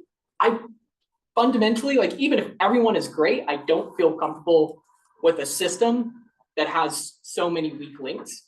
And this would be a way to kind of build out a more robust process. But I do appreciate that, Commissioner Kelly. I'd chewed on that one for a while, for sure. Commissioner Morales. Yeah, I just, I mean, I asked a question earlier, but I want to speak in support of this and say that, yeah, that, you know, initially when we were talking about working on this and I was like, it's you, like you got this. And I think you've done an amazing job. And I also just want to say, to speak to what you've raised there, Commissioner Kelly, I think, you know, when I watched county council meetings, really the past year and a half, I would say and read the newspapers, right? And all of the stuff that's been going on in our county government, I'm continually seeing this need for some kind of independent counsel. And it's coming up all over the place. And so I think this is a really great solution to try to get that.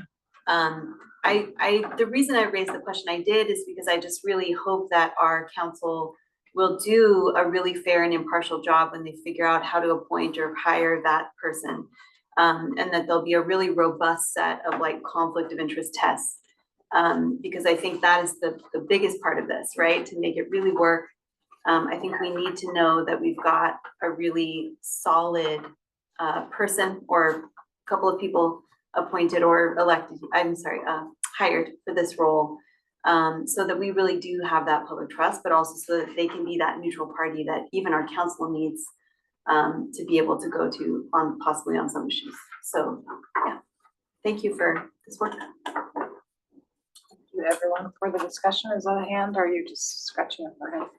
Well, I was scratching my head, but I'm scratching it because there are a couple of things that came up that might lead to some further understanding of the perceived need, potential perceived need and benefit.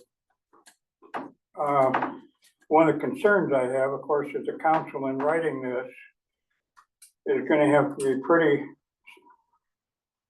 tricky because it of course, whatever they write will be subject to a executive veto. It is an ordinance that, and it's my perception there would this not be something that the executive could veto?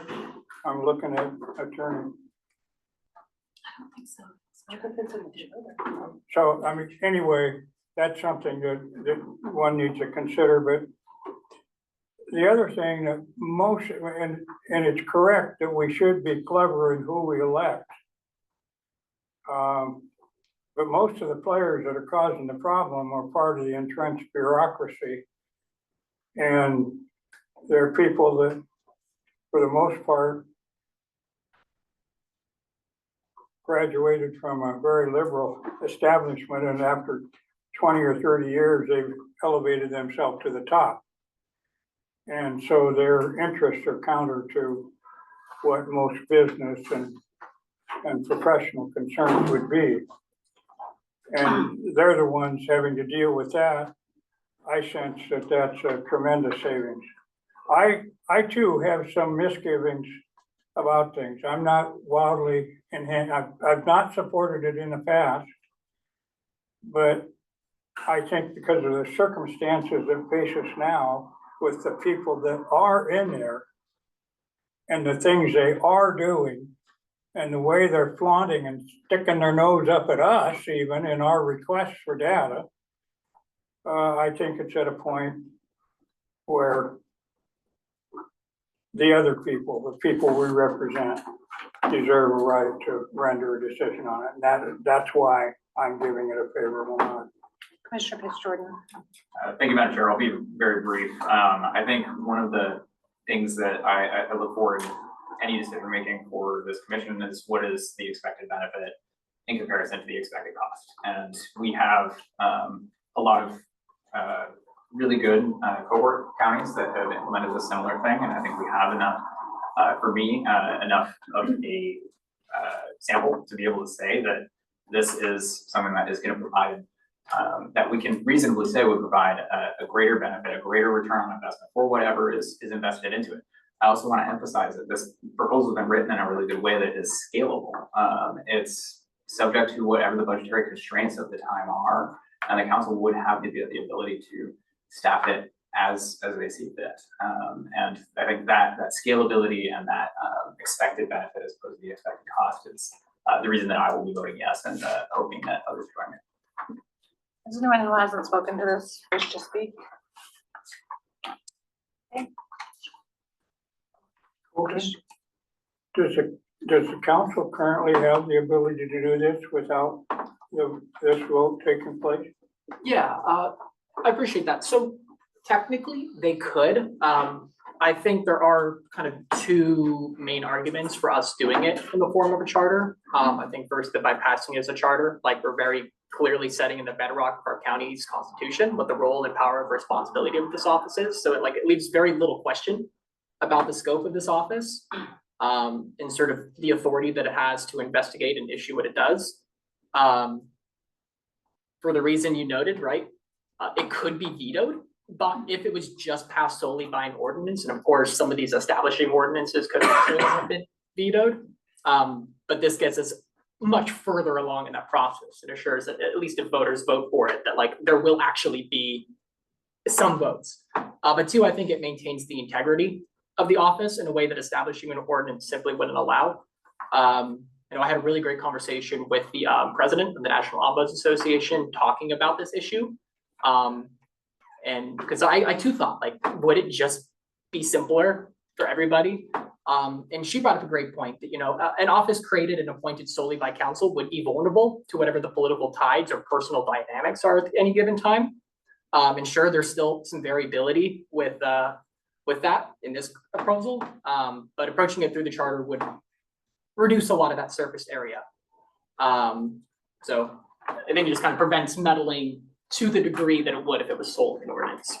Thank you. We've had well past time discussion on this, so I'm going to ask for if we have it, one more in favor, one more opposed, and then we're going to go to a vote.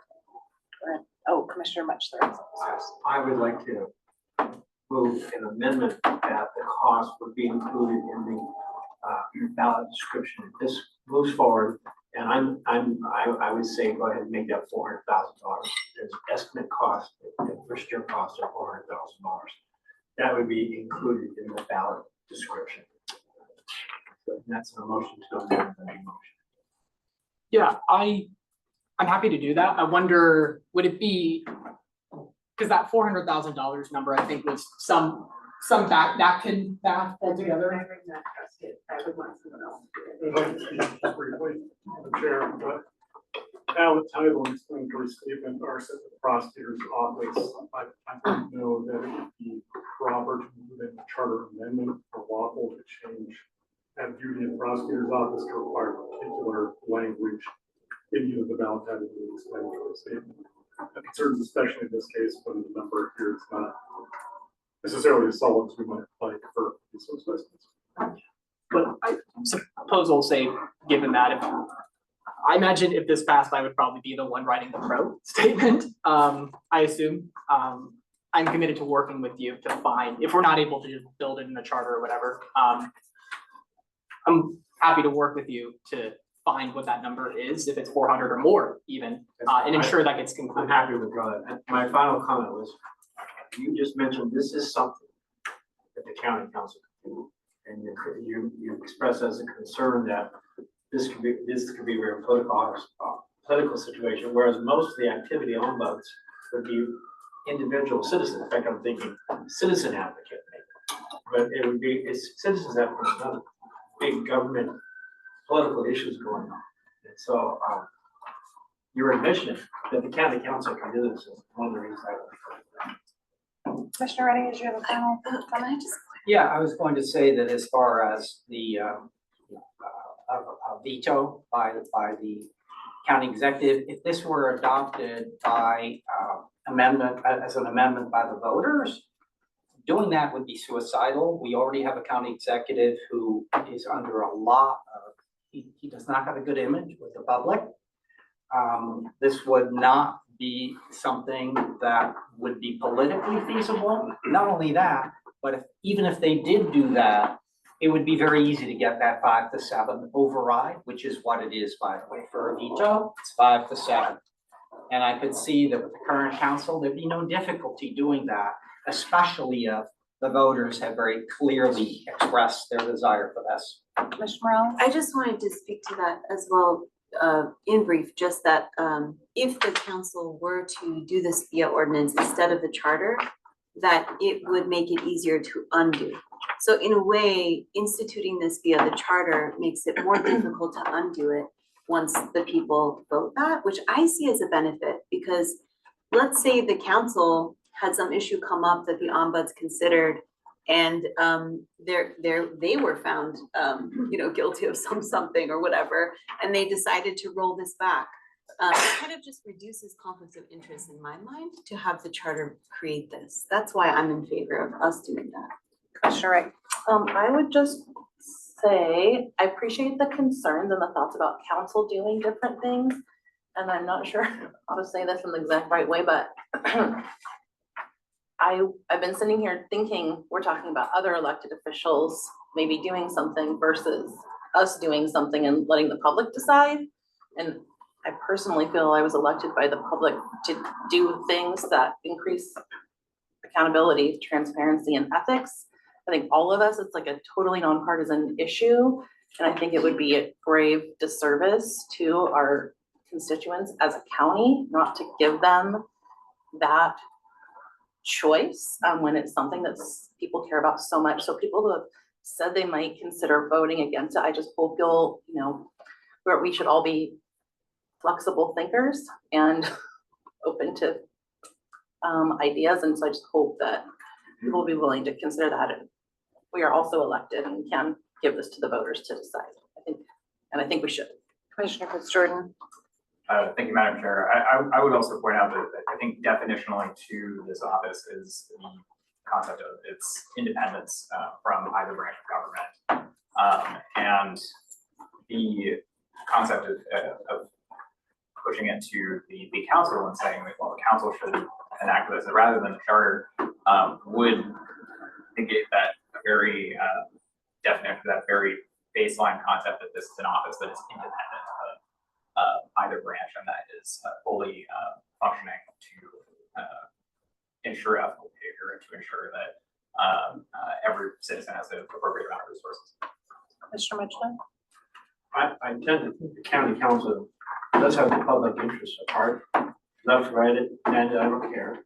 But if this is established by the charter, you can't undo it except by the charter. And if the county council establishes it on by, if they look at it over a number of years, realize, not really working, it's not functioning what we thought, they can discontinue it. This method makes it permanent with very little options in terms of discontinuing, decide it's an expense that we don't want to have, or it's really not helping as many people as we thought. I'd rather see this in the domain of the county council. Commissioner Chadwick. Thank you, Madam Chair. I'll keep it brief, and this is just more for my edification, the commission, and ultimately the voters if this goes to a vote. Only 2 counties in Washington State have this office. So I don't know that we have a track record here in Washington State. My concern is it won't be widely utilized. And again, if it's not, we want positive outcomes for the public, and so I don't know if you have numbers from either one of those offices. And then I think it was Snow County.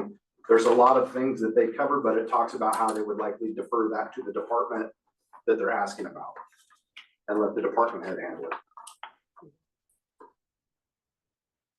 So again, it's just a question. If you have those readily available, if not. I do, yeah. So Snohomish County, in 2023, I don't have 2024 numbers, they reviewed 527 complaints. In King County, they reviewed 1,000, they were contacted 1,061 times. Now, of course, they're not doing casework for all 1,061, so King County is an order of magnitude larger.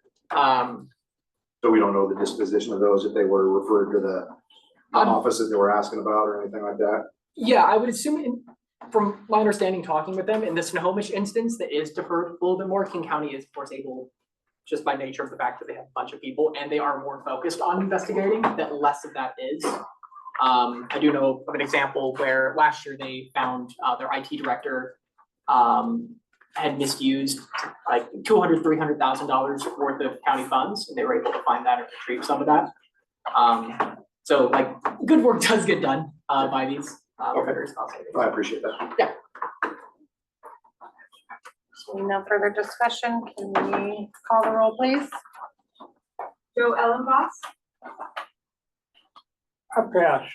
Is that an abstention? Sorry. Lindsey Graham Ellenboss, no. Stephen Colfeld, Yes. Brad Kelly, No. Maya Morales, Yes. John Butler, No. Hannah Ordos, Joel Pitts Jordan, Aye. Andrew Redding, Yes. Jessica Rinstra, Yes. Rod Stump, Jennifer Wright, Yes. Doug Chadwick, No. Eamon Collins, Yes. Liz Darrow, Yes. Joe Ellenboss, did you pass or abstain? I will change my pass to a yes. Okay, that motion fails 9-4 with 2 excused. Next is proposed amendment 22 from Commissioners Collins. Madam Chair, can you please repeat the outcome of that vote? The motion to formally adopt and send to the voters amendment proposal 14 failed with 9 in favor and 4 opposed, 2 excused. Thank you. Are there any public comments on amendment 22? No. Commissioners, which one of you would like to speak? Go ahead. Thank you, Madam Chair. So this is, the heart of this proposal is largely a technical amendment, making sure that we are updating our redistricting sections of our charter to state law. Our charter already has the requirements that our districts will be equal in population, something that is not really avoidable from a constitutional perspective, as well as the concept that the districts will be compact, they will actually make sense. But when that was originally written, it was written in a vacuum. There were no state requirements at that time. Since then, an extensive body of law has been adopted at the state legislature. And most recently amended in 2022, that adds several requirements and several requirements that also apply to all 39 counties, all 281 cities and towns, all 295 school districts. Anyone who districts has to follow these requirements, so that we are not going to split communities, that we're going to try and maintain community integrity for cities like Blaine, Everson, Ferndale, Linden, Nooksack, Sumas. all of which reasonably should be able to fit in a district that if we can, we're gonna maintain that neighbors are voting with their neighbors and that they're voting by the same folks as their neighbors are. And that also applies to neighborhoods in Bellingham, as well as unincorporated communities like Birch Bay and Acme and Custer. So that's one piece of the major updates. One of the other major pieces is an explicitly saying that we're not going to gerrymander and that we are going to go about a fair process that seeks to establish as representative of a governance structure as possible. And then the most important piece for me as well is the concept that we're going to engage with the public. So this process is a conversation. That the redistricting committee will come up with a draft map with consultation from their experts, that they will release the map, take some time, have a public hearing, take some more time, amend the map, take some more time, and that process reiterates until we have a map that has had a robust conversation. The amendment outside of the statute updates just makes conforming amendments to that concept, that we are engaging the public as much as possible, and ensures that overall the final map is as representative of the communities that we serve and reflective of the challenges that it faces. So with that, it's a pretty short amendment, pretty brief amendment, and I will keep my comments there and ask for support, and we'll also move to approve amendment proposal 22. Any discussion? Commissioner Ellenboss. Yes, just a couple of questions.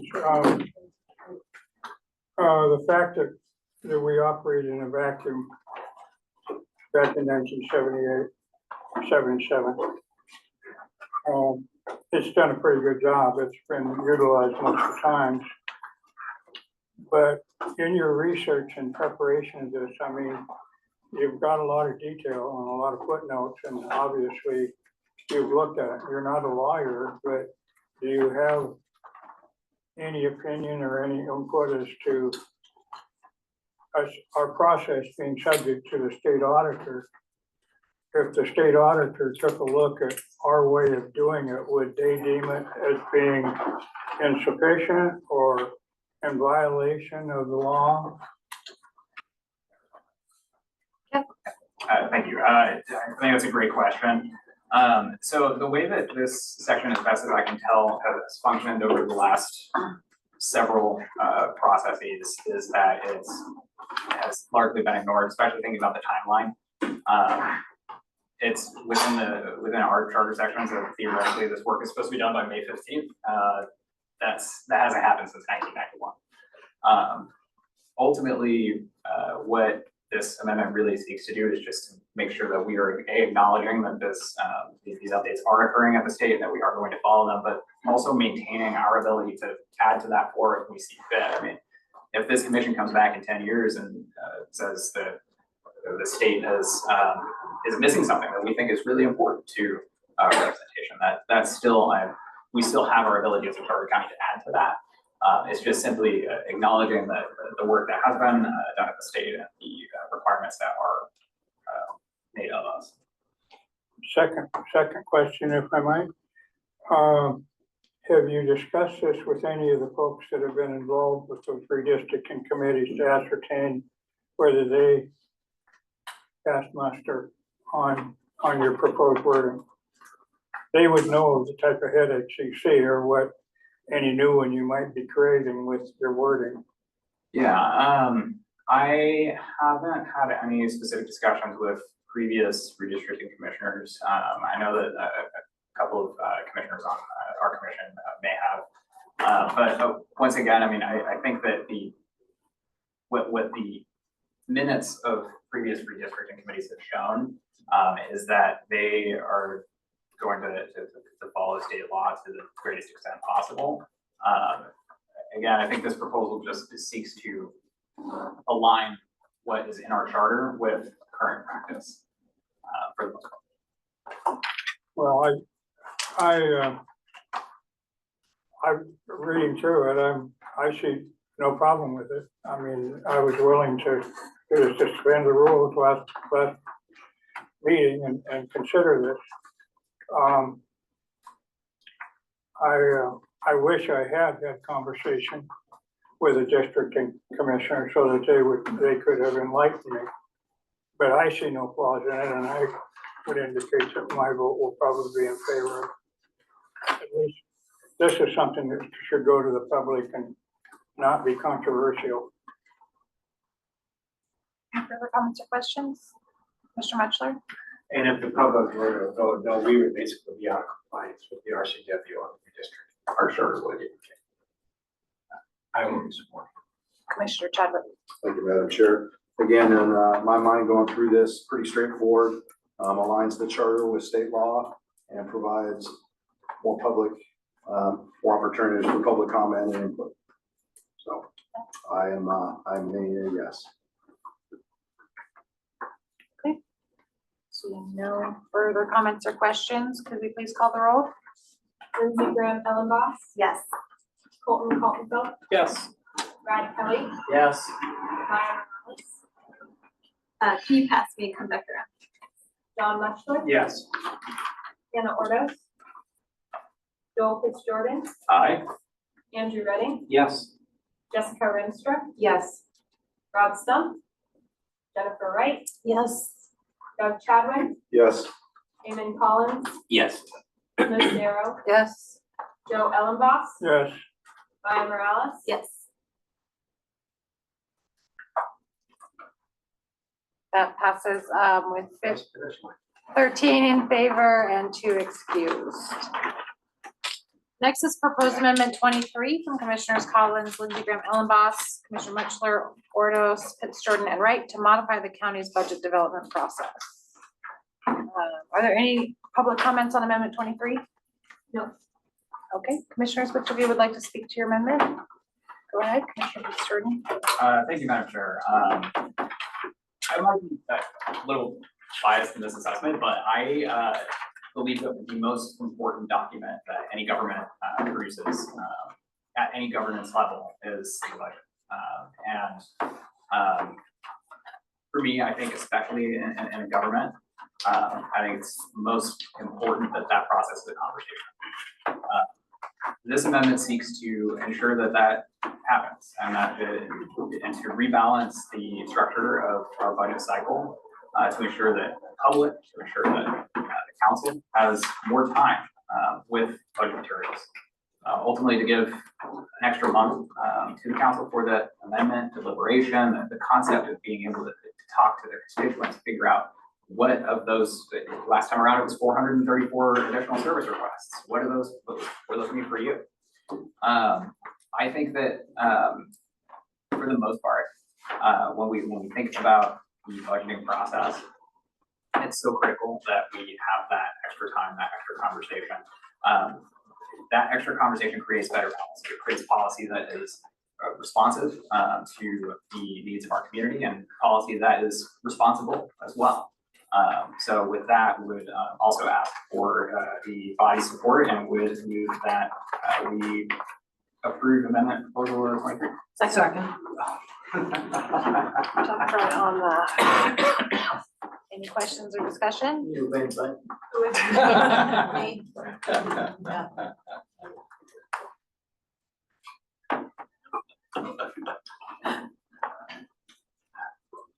Seeing none, is the body ready to call the roll?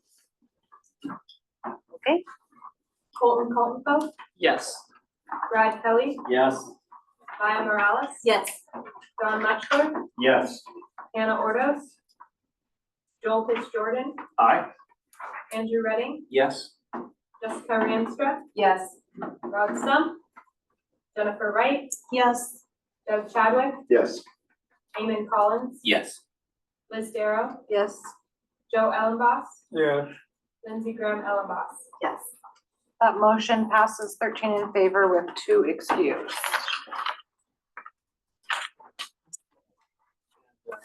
Madam Chair, Yes. that retires number 3 now. Oh, yeah, happy retirement number 3. Two for the price of one. Gosh, guys, this is our most productive meeting to date. Look at us. Um,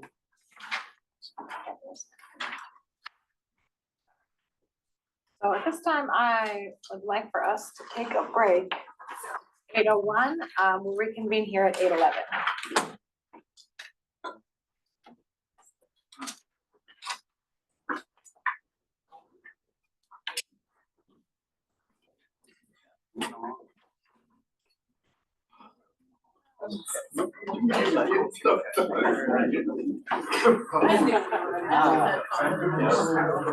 Question for you. I was going to forward you guys these, but if you finally got them,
It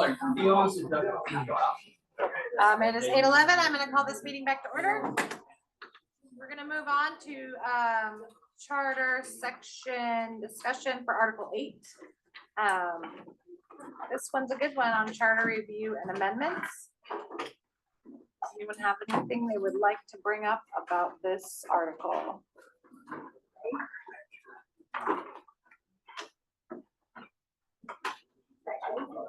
8.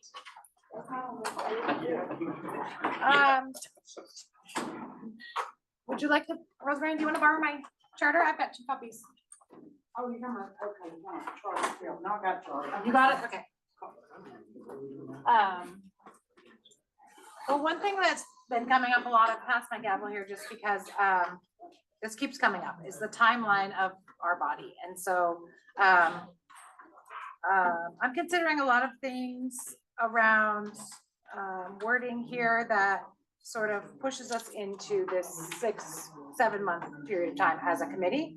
I would love for us to be able to serve our entire year and have amendments go, say, on a special election in the following year. I think even though we've been elected to serve for a year, the way that things have gone in the past is that, you know, we get to this point and we're pretty much out of time. And we're just really getting to the good stuff and being able to work together and engage the public, and people are starting to understand that this is happening, and then it feels like it's over. So that's one thing in section 8. I think we have an opportunity to work with those timelines, what that will look like. I mean, if anyone's interested in that, I would love to hear your thoughts, but it just seems really wonky to me that we're elected for a year, but we only serve for 7 months, only 6 of which we can really propose things. So that's something that, now that we've been doing this for a minute, really jumps out to me as like, that needs to be fixed. Otherwise, the public is losing out on 6 months of a once every 10-year process. Commissioner Muchler, go ahead. Well, I had an idea. I think, do you got any school board members here? When they are elected and certified, once they're certified, they immediately start serving on the school board, I think like in December. Is there any reason why this body, I know it's a compromise, December, but as soon as we're certified, there's an extra month right there. We could change the charter, I think, to reflect that. You get the introductory stuff done in December. The meet and greet, you know, rules, that kind of stuff. And then you hit the ground running in January, there's an extra month. Go ahead, Commissioner Redding. Yeah, technically, the way it's written in the charter, we actually do have a full year, and there's absolutely nothing in the charter that would prevent us from continuing to meet. The only thing that would happen is it wouldn't be on the 2025 ballot. It would go to the 2026 ballot. Is what we're I think that's correct. So we would finish our work here, and we might have a whole list of stuff that didn't get done. We just keep meeting. Commissioner Oliver? All I should say, sounds like we're going for a little bit longer, aren't we, guys? No. Commissioner Redding. I mean, could we send half of the things to the 25 election and the other half to the 26? Like things that were ready could go and things that weren't could go later? I don't know what the rules are. Go ahead. Right, the rules are simply, it's only the auditor's limitations that are forcing us on this schedule. But anything that we adopt in time for the auditor goes to the November 2025 ballot. Anything that we don't adopt in time for the 2025 deadline would go to the 2026. That's how it would work. The only timing language here is the next November general election. So I think commissioners do have opportunity with that language if you didn't want to wait a full year, because we have 4 elections per year. February, April, August. Depends on whether the council is bound to accept it. I think that would come into play. What do you mean by that? Sorry. We have to turn it into the council for them to do their whatever it they do, to give it to the prosecutor to come up with the words about titles, all this type of thing. And it then goes to the election supervisor. But it is the council going to be willing to accept it in the following year? I think they have to. Did you have? Yeah, I was gonna say essentially just that, the council would have to. And it's not really that big an issue. It's the only problem here is that the auditor has to have things in by a set date to be able to get everything prepared in a proper manner for the November ballot. The other thing I'll point out, it does have to be a general election, and that means it can only be in November. Per the language in the charter right now, Correct. which could be changed. Okay, that, somebody wants to push forth a charter amendment that way, but good.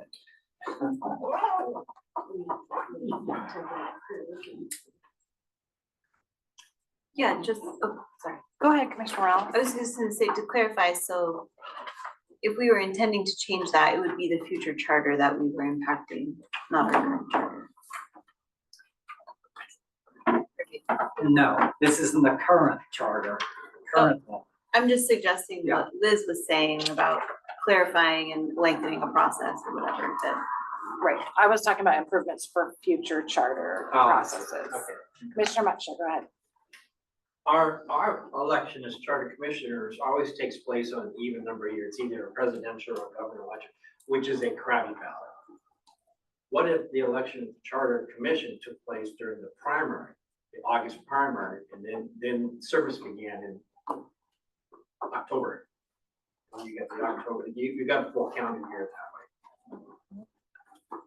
Commissioner Wright, I appreciate that, like ability, idea for us to get more time, and the concern I have is just there's so many fewer voters on the primary, and so we wouldn't be giving the opportunity to the maximum amount of voters to use their voice for who they want here. More that community voice, so for me, that's like a. We're not keeping them.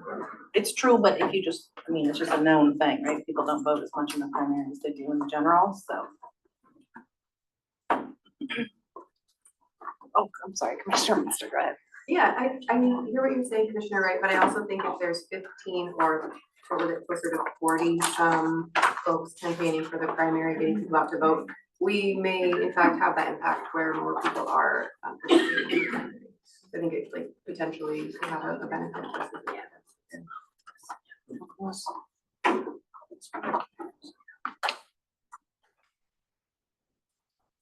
Any other items of interest from this section? Oh, go ahead. Did we finish with new business? Is that what we're? No, we're looking at section 8 of the charter. Oh, okay, sorry. So I was very confused. We've gone through all the amendments of today. No, we have new business coming up next. On the- We moved on the old- 24, I see. we moved. Yeah, we're Yes, done with all sorry, business. we're on the section, not the new business. I will make the comment just to staff that it's so helpful to have this section where you highlight what was changed and when. I love that. And the public can find this on the website in the packet. It's really cool to see, sometimes a thing has gone back and forth over a 10-year span from exactly how it was 20 years earlier. It's cool to see that. Thank you for doing that. If no one else has things to highlight from this section, we will move on to new business. We have 3 proposed amendments for commissioners to consider to advance to discussion at an upcoming meeting. I think we still have 3, we do. So I'm gonna ask for a brief, if you will, please, discussion on your proposed amendment, recognizing that this is not the discussion meeting, this is the introduction meeting. So please keep your comments to 5 minutes or less. That would be really helpful. Let's see. Wait. So I'm curious, Commissioner Mutchler, on proposed amendment 16, which depended on another amendment that we haven't discussed yet. Are you then, do you want to just do this one independently or what's? This was dependent upon 11 failing, Yes, so that and we doesn't, haven't done 11 yet, have we? we have not. So it's a backup plan. So we're pushing that one. I mean, we can do it, but I think 11, if 11 passes, your 11 speaks of reimbursement expenses, that kind of stuff too, right? True. This is a backup. Can I just say though, it would be interesting to talk about have clarity on whether there's a desire to clarify what expenses are reasonable or, you know, what this commission feels on that? Because I think that pertains to your amendment, right? I'm happy to take 30 seconds to explain this. Yeah, that would be If great. it- I believe that there could be a commissioner who lives up at Glacier, on the top of Mount Baker, or not White Rock, what's that place called, Point Roberts. And right, and I asked Colin a bit ago, a hypothetical, if he or she lived up there and turned in documentation of multiple trips to here, what would happen? And he said, well, I think we'd say maybe they'd get reimbursed because they have to go through the billing department. So he suggested, if you think that commissioners, just like the salary commission, it's in the charter, the salary commission is reimbursed for travel and other necessary expenses. If we feel the same way about the commission, it should be in the charter. And I provided the exact same language here as in the section related to reimbursing the salary commission. But it makes more sense to do this if we have gotten past, what's the right way to say it? If 11 passes, we don't need this. Okay. Almost 30 seconds. So we do need a motion in order to introduce it for discussion at a later meeting. Are you wishing to make that motion and then? So moved. Okay, Second. thank you. Commissioner Redding? Yeah, I was just going to ask if anybody has actually turned in their expenses, because it's, the way I read it currently, you have every right to those. You have right to, an absolute right to get back any mileage reimbursement, any, if you're far away from home, any kind of reimbursement for a meal that you may have had to do when we were way out or whatever. I think all of those things are already encompassed. Has anybody tested it? Has anybody turned in any receipts asking for reimbursement? Sure, we've tested it regularly, and we're stuck in the council office. The budget says that it will be, they will adequately budget for the meeting spaces and everything related to our existence, our performance of our duty. And they've treated us worse than cattle. And that's, I don't know whether you blame the council or you blame the exec, but it's an outright violation of the charter. Somebody should be sitting in jail right now for violating that. Now, it won't happen because it doesn't get escalated to that, but we're here to perform a service. They all have their offices. They have their special meeting rooms. They do all these things, and they don't have them. They're not here for us. And this is the first time I've ever faced it. I mean, it's not ever been extravagant. It's consistently been, this room was always available for us if this is what we wanted. But, and all the IT and everything that was available at that time, I mean, when we started, I don't remember whether there were microphones, but I'm being facetious. But as things are, this is, I feel it's been terrible. And it hasn't created, there's nowhere near the sense of working together or effectiveness in this particular group that there has been on all the others. And that's when we were outnumbered 11-1. I mean, the second Charter Review Commission, when it was all government employees, there were 11 Ds and 4 Rs. And they even elected us as officers. We were handled very nicely. Commissioner Ellenboss. I just want to agree with Andrew. I feel like it's already in the charter. It's pretty clearly defined. The fact that no one's even tried and been rejected really surprises me because I thought that was the root of all this. And it's in the charter, like other things that we've addressed, it needs to be fulfilled. Commissioner Matchler. Yeah, again, since I do agree with Commissioner Redding, but I think we have a chance to clarify it. And I think the fact that nobody has tried it is because it's uncertain. So now we can all try it and break them out down at the finance department, but we could also we could do that still. But we could clarify with a very simple, one of the simplest, easiest amendments we could do here. Can I speak to? Go ahead. Yeah, I mean, I would agree with that, and I would say that if the responsibility to test the system lies, on each individual rather than the expectation that staff gives you a memo about how to claim your expenses the way you would to any other person who's elected or a staff member or commissioner. I think there's a problem with that, so I think clarifying it is important no matter what we do around salary decisions. I think there needs to be some structure, and I think we've seen that. We saw that with the email issue. We saw, there needs to be some structure in onboarding of new commissioners.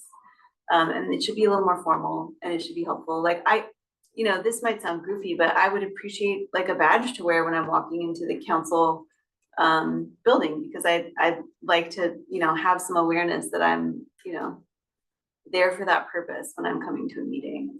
That might sound goofy, but I think little things like that can just kind of help you feel like you're there to fulfill your role.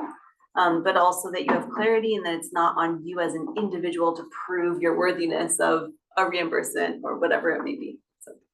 Go ahead, Commissioner Eden. Yeah, I would just say if nobody has submitted, has even tried to do that, it's not as if we're being denied. We can't say we're being denied until we try submitting, and we are denied.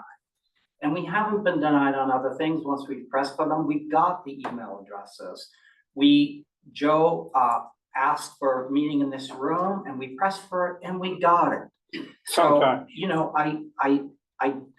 I do think that otherwise this is going to be very performative, and I don't think it rises to the level of putting on the ballot in that case. If we don't have a problem, why are we putting this on the ballot? It's almost laughable.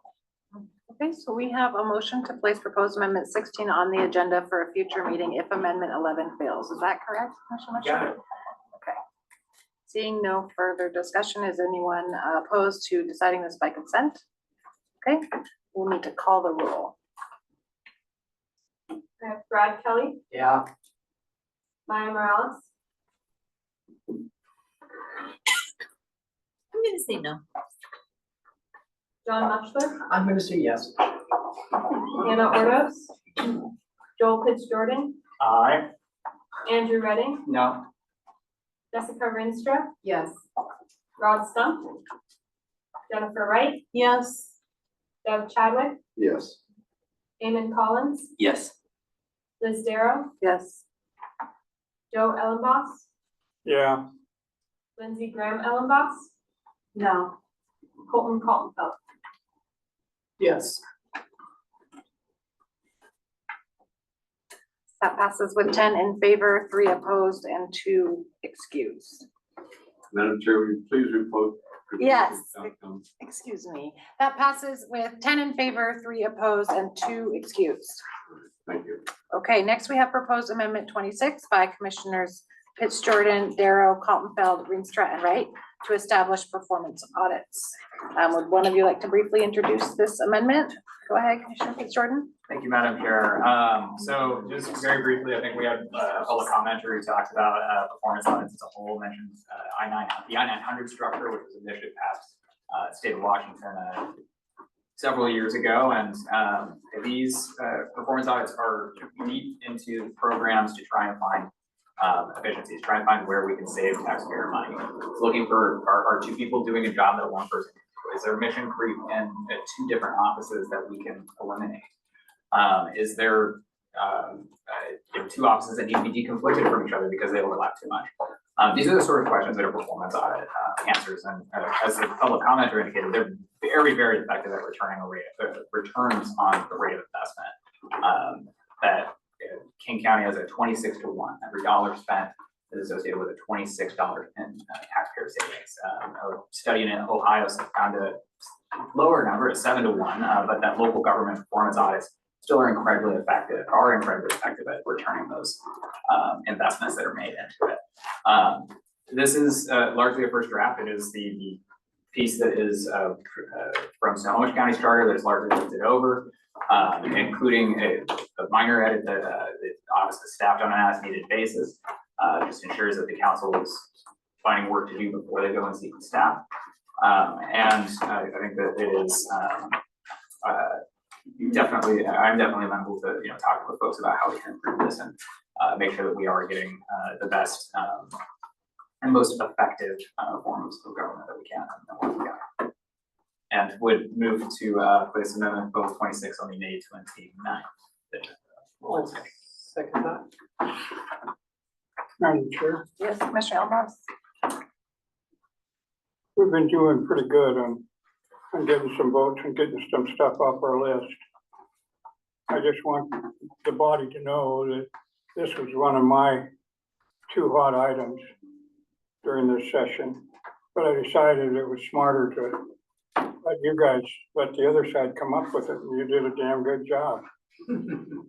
It was originally part of the charter until government decided they didn't want to have them because it revealed too much information. Shirley Forsloff was the one that was, they even had a designated employee, an internal auditor in her office. But in 12 years, she did 6 audits. And they were pretty poor. It's the reason I ran against her. Wish I never had, but because it was an important service. We've seen the importance of it with what we discussed. The first item we did was send it across. There would be no need for us to be requesting that information if there were an internal auditor. I talked about it extensively with John Scanlon. I don't necessarily agree with everything John says, but he sees the need for it, and it was my suggestion to him that instead of it going on the administrative side, that it go on the legislative side, because the legislative side needs it more than anybody else. They need it to ascertain what kind of budgeting and what type of requirements that there would be. They take a look at all the details and they render that decision. So having said that, and this is going to be the same kind of process. You're asking the council to end up coming up with the provision of writing the details and the job description and all those type of things. In that vein, Madam Chair, I move that we suspend the rules and go immediately to voting on this particular issue to get this on the list of those that might be before the voters. I'll second. Okay, discussion on this amendment? On this motion, excuse me? Just to clarify for the author, you did mention draft language, so I'm just a little concerned about us voting on something that is draft language.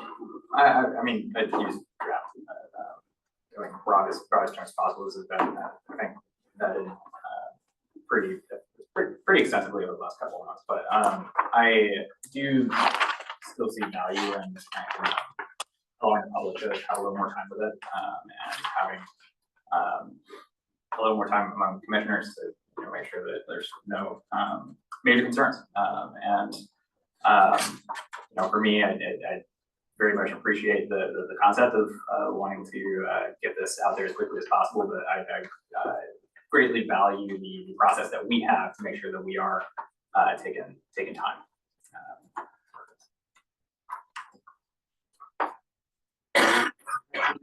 I'll withdraw my second to honor Okay. the intention of the sponsor. Okay, we have a motion to suspend the rules and vote on proposed amendment 26 tonight. We need a second. That would be vote on a following discussion and amendment. Unless you want to withdraw your motion. Okay, your motion is to suspend the rules and discuss and vote on proposed amendment 26 tonight. Is that correct? Get it open for us at this point. It might be. There's not currently a second. I think you just made a second. No, I was just clarifying that we still need it. We do still need a second for discussion. I don't know if you heard Joel say that he preferred to take the time. That's why I withdrew my second, because the sponsor is not in favor. Okay. Seeing no second, we have a motion to place amendment proposal 26 on the agenda for May 29th. So moved. We already have a motion and a second. Thank you for, and a third. Is there any objection to deciding this by consensus? All those in favor, please indicate by saying aye. Yeah. Aye. Any opposed? Okay, thank you. Okay, finally, we have proposed amendment 27 by Commissioner Chadwick related to independently elected county officials. Commissioner Chadwick, would you like to speak to this amendment? Sure, thank you, Madam Chair. This will be pretty quick. The context of the amendments are track changes in red, and it's really just clarifying the powers and duties of the other elected officials. There's some ambiguity in the current charter as it refers to the executive branch and who's under the direction of the county executive. And then you have the executive departments, you have the administrative offices, and then you have the executive offices, which are overseen by other elected officials, such as the county auditor, the county assessor, the county treasurer, and the county sheriff. So I've had some conversations with other elected officials about, they're elected by the people, they're accountable to the people, and they oversee their offices. They don't take their direction from the county executive. It's certainly within their purview and probably their benefit to work cooperatively with the county executive to get the business of government done. But they hire, they're responsible for filling their offices. So it's just a point of clarification. It's pretty straightforward. But it lets the citizens know, government, and my discussions with them, I understand it, but some people reading it may be confused about who oversees and is responsible for the actions of those offices. So that's really the intent of this amendment, is to clarify that those offices, the office of auditor, assessor, treasurer, and sheriff, are overseen by other elected officials and not necessarily under the direct supervision of the executive's office, as opposed to executive departments like planning, health department, or administrative offices like finance. It also points out that in 1993, there was a charter amendment that basically took the powers and duties that are spelled out in state law to say the auditor. The auditor used to be responsible for the financial piece of the county government, the audits, things like that. That amendment took those responsibilities and put them under the executive's office and the finance department, which is under the executive's office. So it's just meant to clarify the responsibilities and duties of those other electeds and point out that those duties and powers can be modified by the charter, but they're spelled out in state law.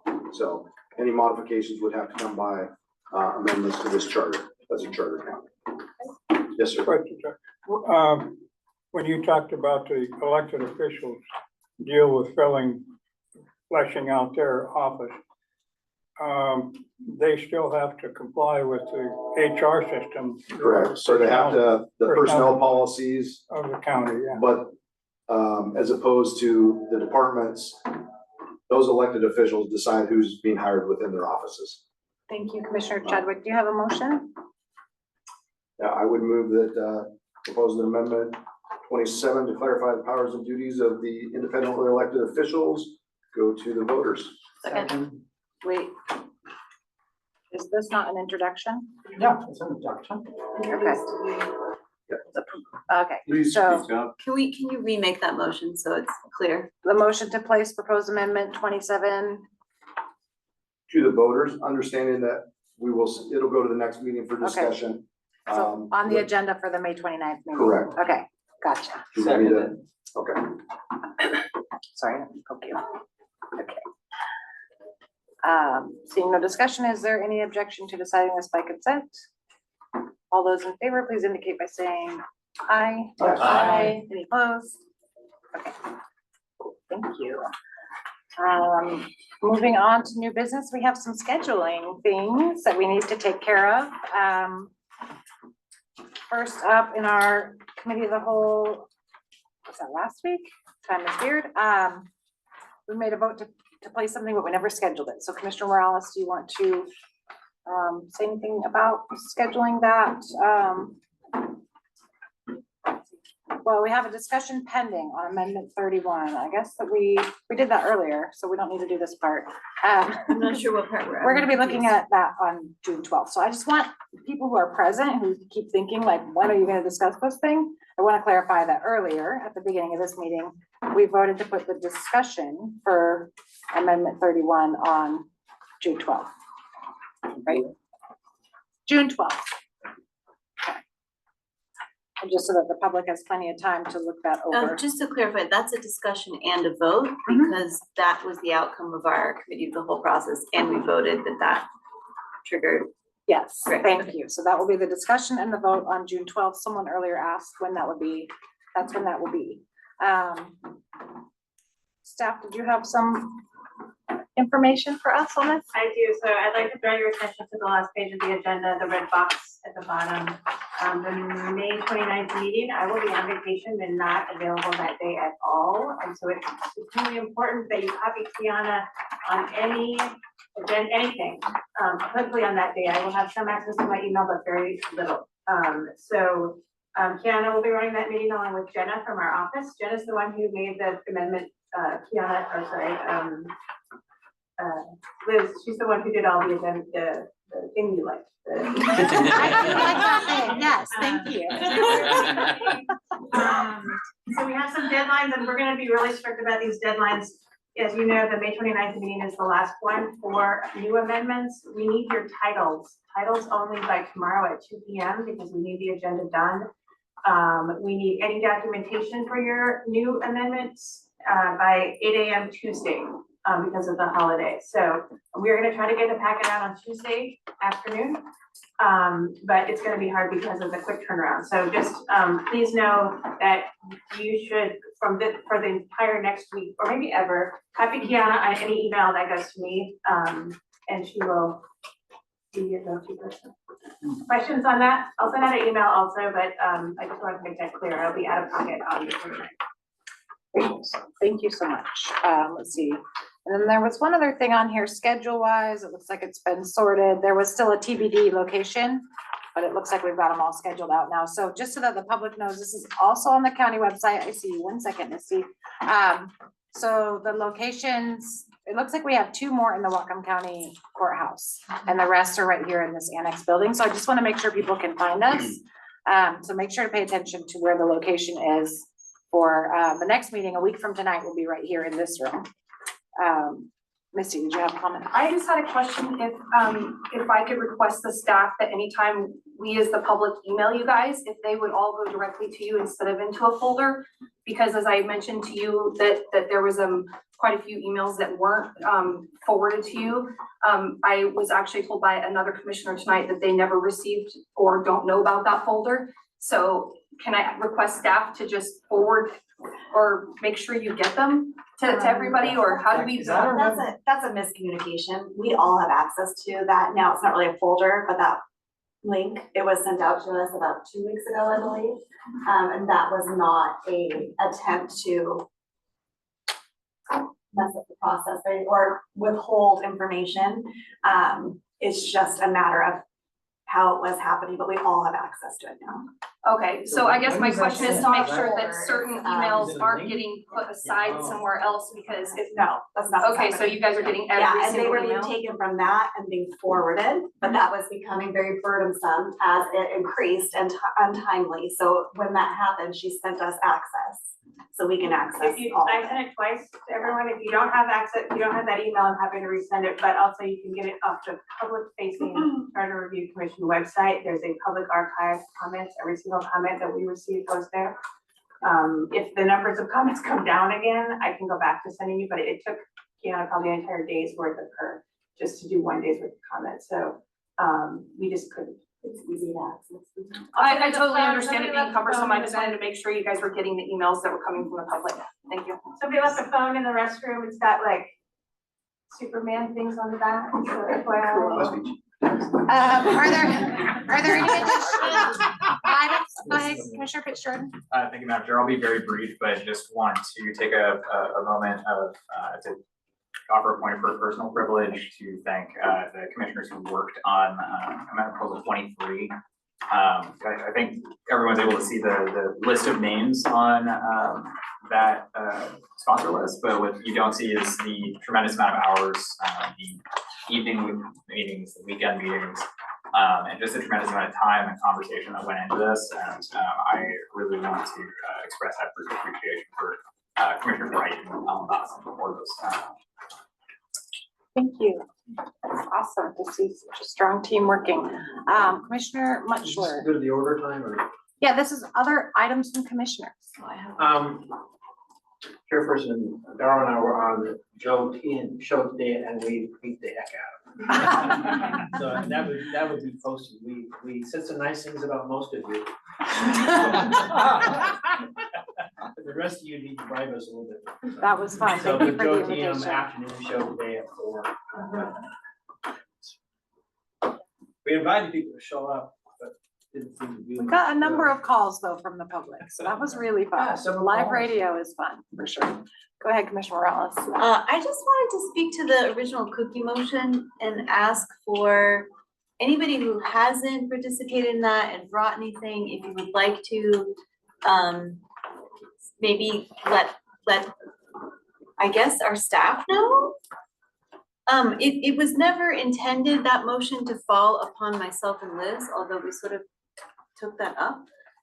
But thus far, I think it's become really hectic and a little burdensome for us. I really intended that motion originally in hopes that the county would both fund and handle the coordination of the cookie bringing. That is not what's happened. And so I just wanted to acknowledge that if that's become burdensome for our chair, for anybody else, apologies. And also, I love having food and drink here. It's amazing. If anybody else who has not helped with that would like to help, please sign up for a date and maybe let Kiana know, would be good. And your name can just be next to that date. But I feel like otherwise we might need to just acknowledge that that is too stressful for us to satisfy as two individuals. And I think need to stop coordinating that between us. Yeah.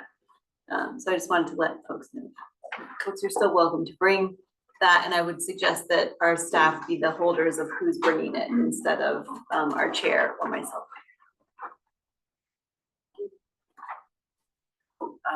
Yeah, I love that point. I love cookies. It's just that I don't always remember to coordinate a cookie bringer. So yeah, being snack mom for the commission is not something that I'm good at. So Well, I'm almost always got a bag of them in my truck, but I've got the wrong vehicle. many of you have brought coffee and cookies over the last, I mean, it's a significant number of meetings. We've got 6 or 7 left. I love to do it when I remember, and I also think, you know, it's not required. Rosemary has a comment. You tell me when the proposal that I'm asking to be on the ballot on the. June 3rd, Rosemary's got us right here, June 3rd. Let's There's go. any bakeries, any bakery owners who live here, if you want to sponsor the commission, we'll sign up for you. I vote for Mr. Collins to make more cookies. Oh, those cookies were good. They were so good. I'm going to ask at this time for a motion to adjourn. Second. Somebody in the crowd move. Any objection to deciding that by consent? All those in favor, please indicate by saying aye. Aye. Meeting's adjourned at 8:49. Thank you all for your service. Thank you. Thank you.